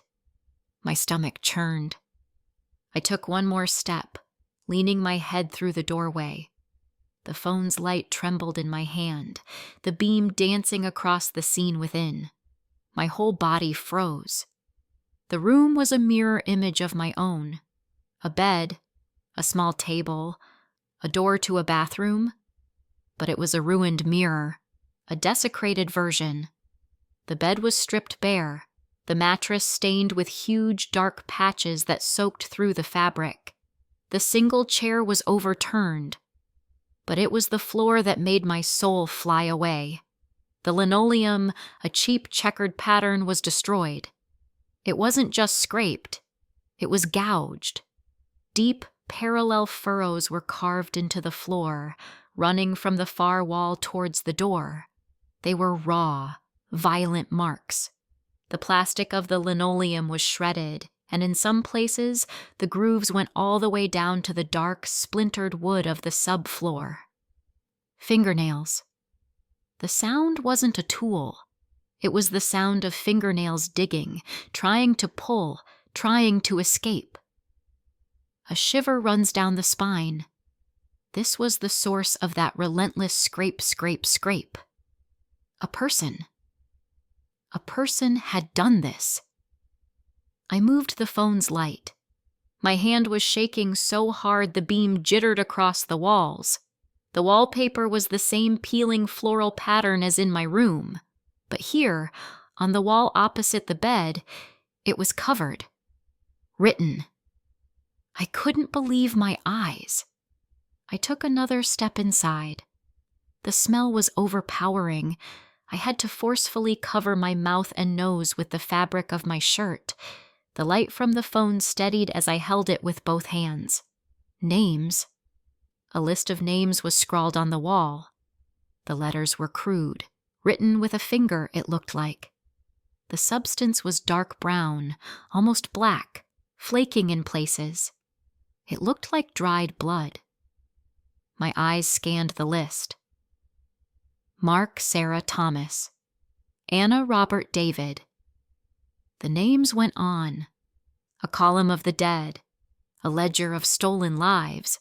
My heart hammered against my ribs, each beat a painful thud. What is this place? What monster had turned this room into a tombstone? Then, near the bottom of the list, I saw it. The script was shakier here, as if written by a hand losing its strength. But the letters were unmistakable. Daisy. The photo. The girl in the lockbox. The gap-toothed grin. The terrified eyes. My breath hitched. A flash of memory, sharp and blinding as a camera flash, seared through my mind. A small, bloody hand. Not my hand. A child's hand. The image was gone as quickly as it came, leaving a residue of pain behind my eyes. I felt as if an invisible hand was squeezing me, crushing my chest. Goosebumps erupted all over my bare skin. This room wasn't just a scene of a crime. It was a monument. A gallery. My gaze drifted down, following the column of names to its end. Below Daisy, below all the others, there was one last word. It wasn't a name. It was written larger than the others, more forcefully. The brown pigment was thick, carved into the wallpaper. 3 letters. Me. Time seemed to stop. The air solidified. The pulsing pink light from the sign outside froze mid-pulse. My ears filled with a roaring sound, like static, like the ocean. Me. It was not a confession. It was a signature. The artist signing his work. And the memories came. They didn't trickle back. They didn't seep through the cracks of my amnesia. They detonated. A dam of scar tissue and trauma broke in my mind, and my entire life, the real one, the one before the hospital wristband and the name John Doe, came flooding back in a tidal wave of filth and violence. I remembered the feel of the needle, not a tattoo gun, a sharpened piece of metal, a shard of glass maybe, bound to a stick.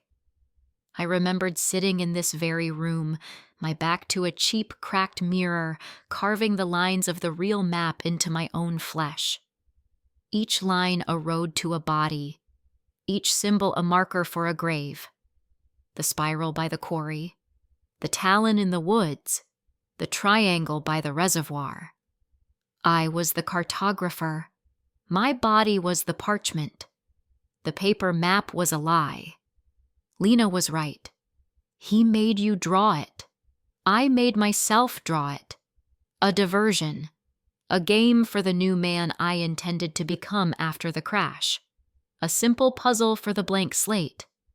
The crash. It wasn't an accident. I remembered the slick feel of the steering wheel, the deliberate jerk to the right, the scream of tires on wet asphalt, the sickening, beautiful crunch of metal against the oak tree. It was an escape, an attempt to burn the library, a baptism by fire and shattered glass, meant to wash away the man who signed his work M.E. and leave only the bewildered John Doe. But I had failed. I had only dazed the monster, not killed him. The scraping. Oh God, the scraping. I remembered a man, the man whose name was last on the list before mine. I couldn't see his face, only his back, his ragged shirt, the way he shook. I had left him in here. I had locked the door from the outside and walked away, planning the crash, planning my rebirth. The sounds from room 6 hadn't been a neighbor. They had been my final unfinished work. He had been in here this whole time, scraping, trying to get out. For how long? A day? 2? The silence. The silence meant he had finally stopped. He had finally given up. Or expired. I was the man in room 6. No, I was the one who put the man in room 6. My knees buckled. I fell back, catching myself with a hand on the floor. It came away wet and sticky. The phone clattered from my other hand, the screen cracking further, but the light stayed on, aimed at the ceiling, casting the whole horrific room in a stark, unforgiving glow. I am not John Doe. I was never John Doe. That man was a fiction. A ghost I created to hide from myself. The man in the mirror, the one with the cruel, knowing smirk. He wasn't a hallucination. He wasn't the other John. He was me. The real me, trying to break through the facade. I scrambled backwards on my hands and heels, kicking the phone, sending the beam of light skittering across the wall of names. I crab-walked out of the doorway, back into the corridor, my mind a screaming vortex of horror and recognition. I am a killer. This is my workshop. These are my trophies. Daisy was my trophy. I pushed myself to my feet, my back hitting the cold, painted brick of the opposite wall. I stared at the open door of room 6, at the darkness inside. A darkness that was no longer a mystery, but a memory. My memory.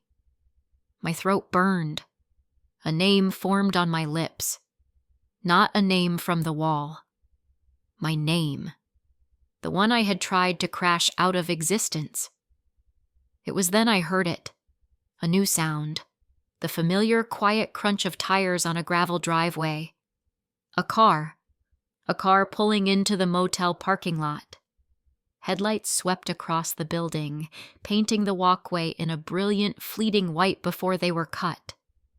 An engine idled for a moment, then died, plunging the world back into the dim, pink pulse of the Stardust sign. I knew that car. I knew the sound of that engine. Officer Miller. He was here. He had come back. My wellness check was over. Now, the real questions would begin. I was trapped. Trapped between the monument to my sins in room 6 and the law pulling up outside. The amnesiac was gone. The monster was awake. And he was cornered. I backed away. My heels scraped on the concrete walkway. My hands were splayed out behind me, pressing into the cold, damp brick of the motel's main wall. The open maw of room 6 was a black hole in my memory, a place I had just fallen out of. The smell of it, that thick metallic odor of old blood and final efforts, clung to my skin, to the inside of my nose. It was my smell. My creation. The crunch of tires on gravel was an alien sound, a sound from a different world, the world of logic and laws, a world I had just remembered I didn't belong to. Headlights flashed, a brilliant, sweeping blade of white that sliced across the building. For one stark second, the peeling paint, the rust stains bleeding from the railings, the dark rectangle of my own doorway were painted in brutal clarity. Then the lights vanished. The engine coughed once and died. Silence. Not the silence of an empty night. This was a new silence, a heavy, predatory thing. It was the silence of a held breath, the silence of a finger resting on a trigger. Miller. My mind went blank. The roaring vortex of memories, the faces on the wall, the feel of the needle on my own back. It all compressed into a single sharp point of pure animal instinct. Run. Hide. Survive. My body moved. I didn't decide. It was a reflex. I scrambled away from the wall, stumbling on my own feet. My bare shoulders hit the door frame of room 7. I fell through it, into the stale air of my cage. I slammed the door shut. The sound was a pathetic click in the vast, waiting night. I fumbled with the chain, my fingers slick with a sweat that felt cold as ice. The metal rattled into its slot. A useless gesture. A child's defense against a nightmare. My back pressed against the door. I could feel the thin wood vibrate. Or maybe that was my own body shaking uncontrollably. I listened, holding my breath and listening. I could hear nothing beyond the frantic drumming in my ears. My heart is pounding, a wild bird trapped in my ribs, beating itself to death. He was out there, walking across the gravel. His boots would make no sound. He was a hunter. He knew how to move. What is this? This terror? I was the monster. I was the thing that made others feel this way. The man who signed his work, me, didn't feel fear. He was fear, but that man had tried to kill himself in a car crash, and this man, this trembling wreck of flesh and memory, was what crawled out. A fusion of the two. The killer's knowledge with the victim's panic. The bile rose in my throat, hot and acidic. I staggered away from the door, my hands clutching my stomach. I made it to the small bathroom, the one with the shattered mirror. I leaned over the stained porcelain sink and a torrent of sickness erupted from me. It wasn't food. There was nothing in my stomach. It was just pure liquid horror. The retching was violent, a series of spasms that shook my entire frame. I saw the filth splash against the basin, smelling of acid and terror. I was emptying myself out, trying to expel the truth. But it was in my blood. It was carved into my bones. I spat, my throat raw. I lifted my head and my eyes met my reflection. 100 fractured images of me stared back from the broken glass. A man with a pale face, sweat-plastered hair, and wild, cornered eyes. There was no cruel smirk now. The other John was gone. Or maybe he had won. Maybe this shivering creature was him, and the cold, calculating artist was the mask. How can this be? A floorboard creaked outside. On the walkway. Close. My muscles tense up. I froze. My body hunched over the sink. He was at the door. He had to be. Was he listening? Could he hear my ragged breathing, the frantic beat of my heart? A shiver runs down the spine. I was a rat in a box, and the lid was being slowly, deliberately lowered. What am I going to do? What does the monster do when it's cornered? My eyes darted around the small room. The main room. A bed. A chair. A lamp casting a weak circle of yellow light. Nothing. No weapon, no escape. The window was a single pane of glass facing the parking lot. Facing him. My gaze fell on the burner phone. It lay on the floor where I had dropped it, near the overturned chair. The screen was cracked, a spider web of black lines, but it was still on. Lena's voice echoed in my head. "The map is a lie, John. He made you draw it. Don't look at your back." She was right. I had made myself draw it. A trick for a fool. For myself. And now the game was over. The real map, the one on my skin, was a death sentence.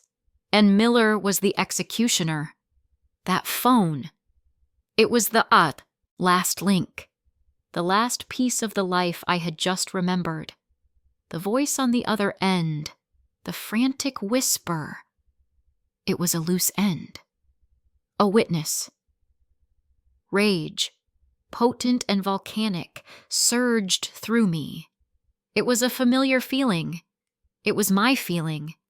Not the confusion of John Doe, but the cold fury of the man from room 6. This was all a mistake. The crash was meant to be clean, a reset, but the past had clung on. It had called me on a cheap phone. It had sent a cop to check on my wellness. I walked step by step towards the phone. My movements were stiff, robotic. I was no longer just afraid. I was angry. Angry at myself for failing. Angry at the world for not letting me disappear. I stood over the phone, the little device that had started this final unraveling, a conduit for ghosts. Without a moment's hesitation, I raised my boot. I brought my heel down. The sound was a sharp, satisfying crack. The plastic casing splintered. The screen spider-webbed further, the light flickering violently. I stomped again. And again. A frantic, furious rhythm on the floor. Stomp. Crunch. Stomp. Crunch. I was not just breaking a phone. I was trying to kill my past. I was trying to crush the voice of Lena, to shatter the evidence, to pulverize the man who listened to her. I put all my weight, all my terror, all my hate into it. The plastic shattered into pieces, skittering across the filthy carpet. The screen went dark. I stopped, breathing hard. My chest heaving. My leg ached. I looked down at the wreckage. A mess of black plastic and glittering broken glass. It was done. One connection severed, but the silence that followed was worse.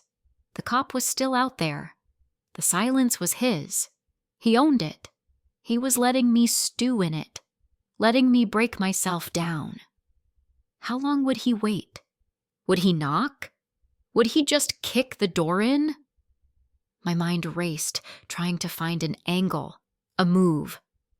The killer's mind, the one that set traps and planned escapes, was working again, but it was rusty, slowed by the residue of amnesia and the shock of its own rebirth. The room was a pressure cooker. The air was thick. The only light was the weak yellow lamp by the bed and the insistent pulsating pink glow from the stardust sign outside. On, off, on, off. A slow, relentless rhythm that measured out the final seconds of my life. Every time the pink light flooded the room, my shadow would leap onto the wall, a distorted, hunched figure. Every time it died, the darkness would rush in, deeper than before. I crouched down, moving cautiously, trying not to make a sound. I crept to the window. My heart was in my throat. I stayed low, below the level of the sill, and peered through the small gap between the grimy glass and the frame. The parking lot was a landscape of wet asphalt and deep shadows. Miller's patrol car was parked diagonally, blocking the driveway, blocking my car, blocking the only way out. It was dark, empty. He wasn't in it. Where was he? My eyes scanned the area, the ice, machine, the walkway, the darkened windows of the other rooms. There was absolutely no one. Then I saw it. The vulture. The damn bird was still perched on the sign. A stoic, black silhouette against the stormy sky. Even in the gloom, I could feel its gaze. A tiny, patient black eye fixed on my window. On me. It was waiting. It knew what was coming. A sudden noise made me jump. A loud clank. It came from the main power box on the other side of the building. And then the world ended. The yellow lamp on my nightstand vanished. The pink pulse of the Stardust sign cut out mid-beat. The low electric hum that had been a constant presence in the background was gone. The darkness was total, a physical blanket of black. It wasn't just the absence of light. It was a presence. It pressed in on my eyes, making them water. I couldn't see my hand in front of my face. I couldn't see the walls. The room was gone. I was floating in a void, and the silence. The true silence. The electric hum was gone. The rain had stopped. The distant highway was dead. All I could hear was the blood roaring in my ears and my own breathing, loud and ragged in the dead air. He had cut the power. A tactical move. He was taking away my sight. He was coming. My whole body froze. I stayed crouched by the window, a statue carved from fear. Every nerve was screaming. I was blind. He could be anywhere. At the door. At the window. He could be in the room with me. Is this a joke? No. This was the end of the game. I held my breath, straining my ears, listening for a footstep. A breath. The click of a pistol's hammer. Nothing. The silence was a weapon, and he was wielding it perfectly. My foot bumped something on the floor. The wreckage of the phone. And then, in the absolute, suffocating blackness, a miracle of malice occurred.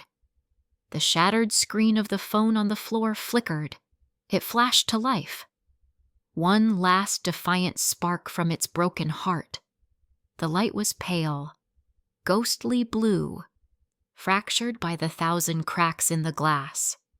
It lasted only for a second, but it was bright enough to illuminate a small circle of the filthy carpet at my feet. It lit up the shards of black plastic, the glittering dust of broken glass. And in that brief, impossible flash of light from the machine I had murdered, I saw it. The screen wasn't blank. There were words. One final message had pushed its way through the ruined circuits.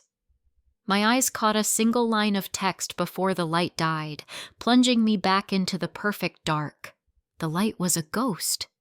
A phantom. It shouldn't have been there. It clawed its way out of the dead thing at my feet, a pale, fractured blue that painted a circle of madness on the carpet. Jagged plastic. Glittering shards. And words. A single line of text. My brain, sluggish with shock, refused to parse it. It was just a pattern of light and dark on a broken surface. An anomaly. A final, meaningless twitch from a corpse of a machine.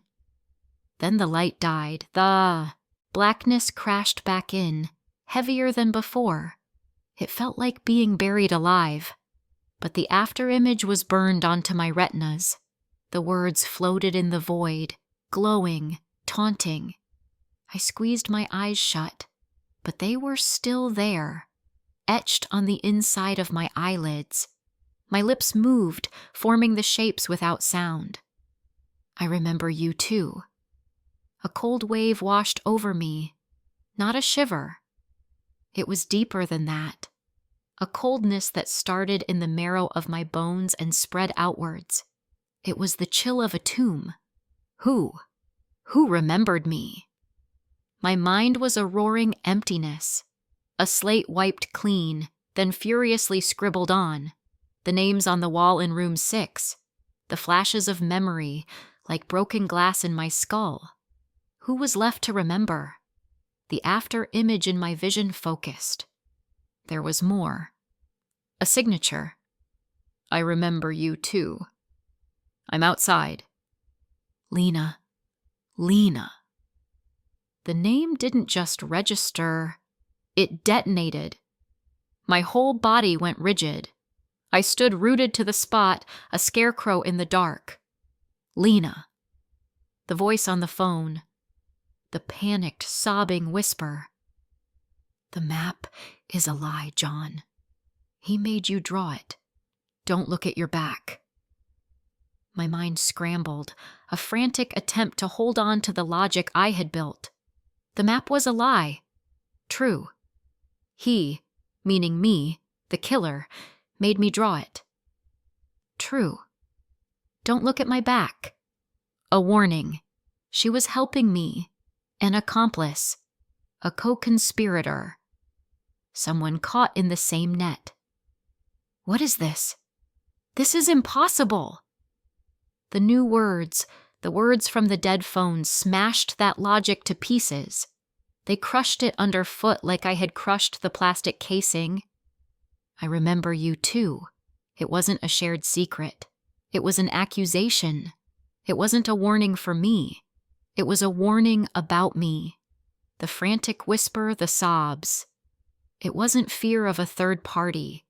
It was the raw terror of a victim remembering her attacker, a victim who had survived, a loose end, and she was outside.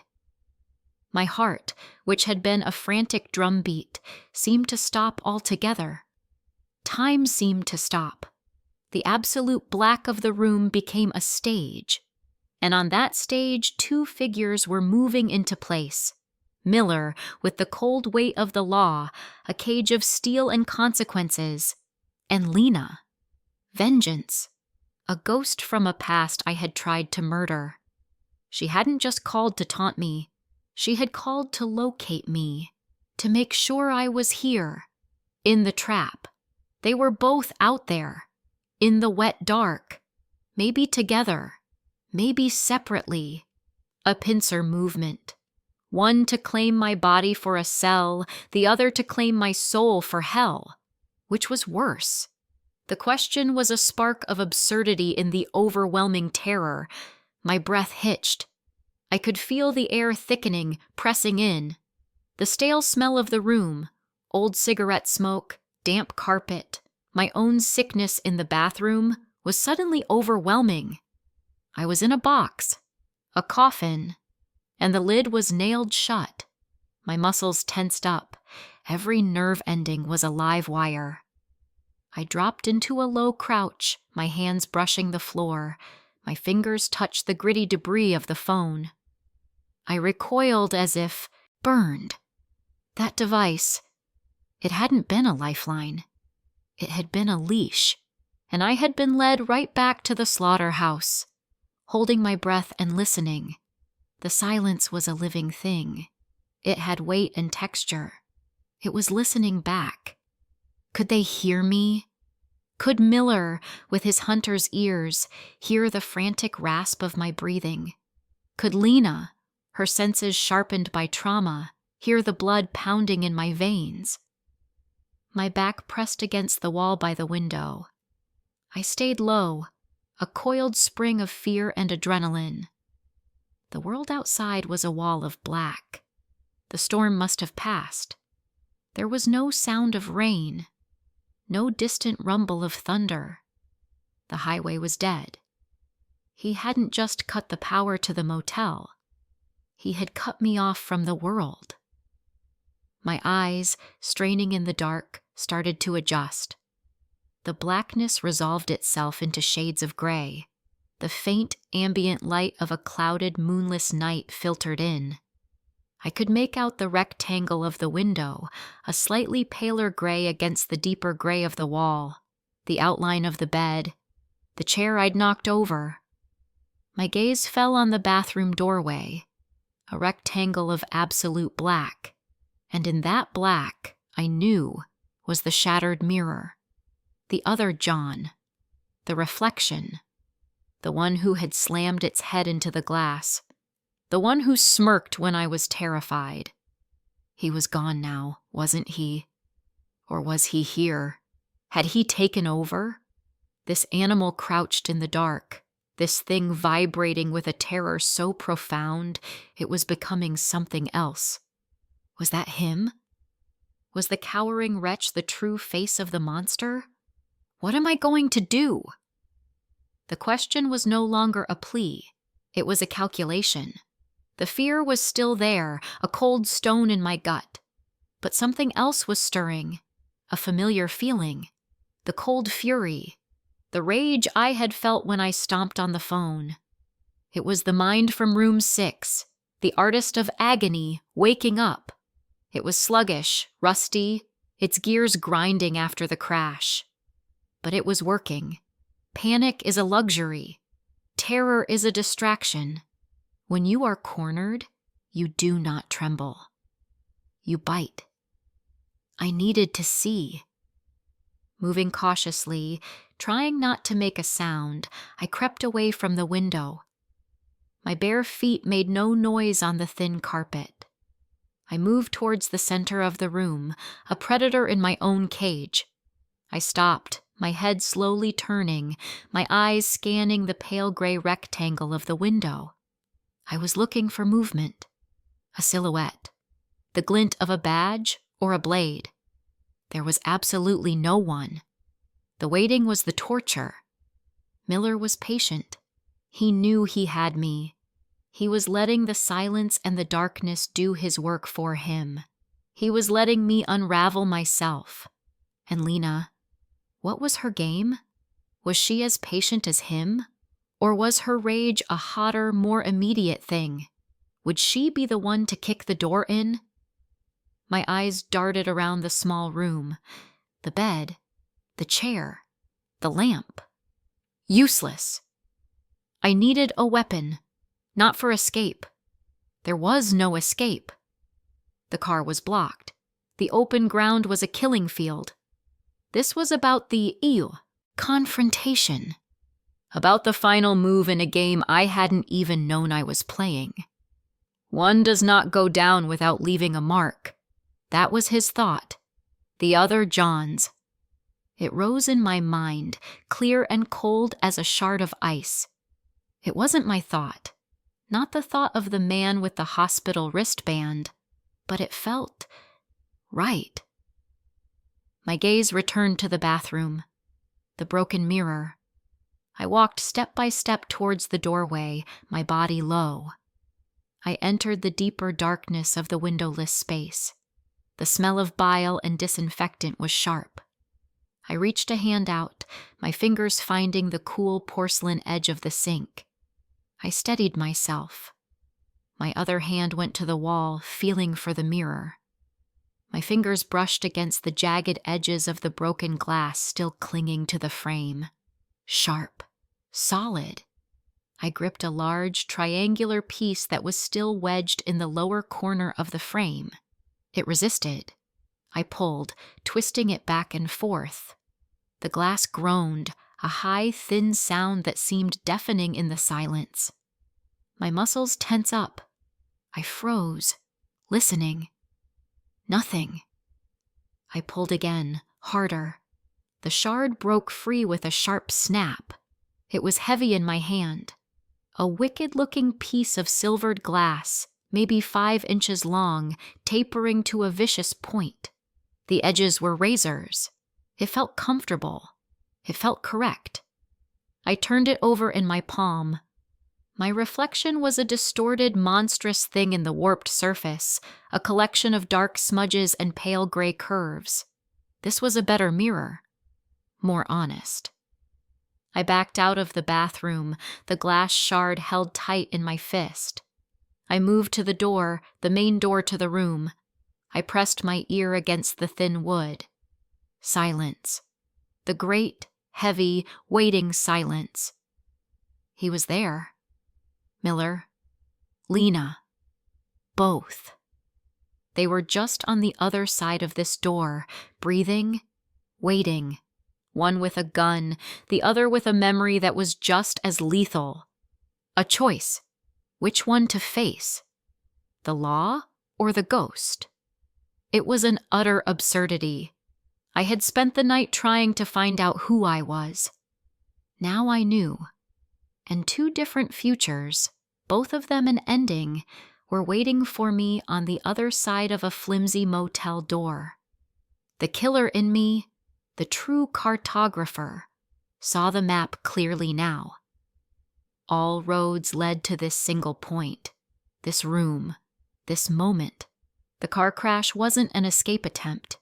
It was a failed reset, a botched job. The universe, it seemed, demanded a reckoning. I looked down at the shard in my hand. It was a tool, like the needles, like the knives, like the lies. I squeezed my fist tighter around it. A line of fire erupted across my palm. The point dug deep into my flesh. I didn't flinch. The pain was clarifying. It was a focal point in the storm of chaos. Warmth spread across my hand. Blood. My blood. It trickled between my fingers, slick and hot. The smell of it, coppery and alive, rose in the dark. It was the same smell from room 6, the smell of my work. But this time, it was mine. I had marked myself. I raised my head and stared at the door, at the faint gray outline of the frame. It was the edge of the world. My face was a mask. I could feel it. The muscles were set in a strange, new configuration. The wild-eyed terror of John Doe was still there, a frantic thrumming beneath the surface. But overlaying it, settling into place, was the cold, unblinking calm of the man who signed his work, me.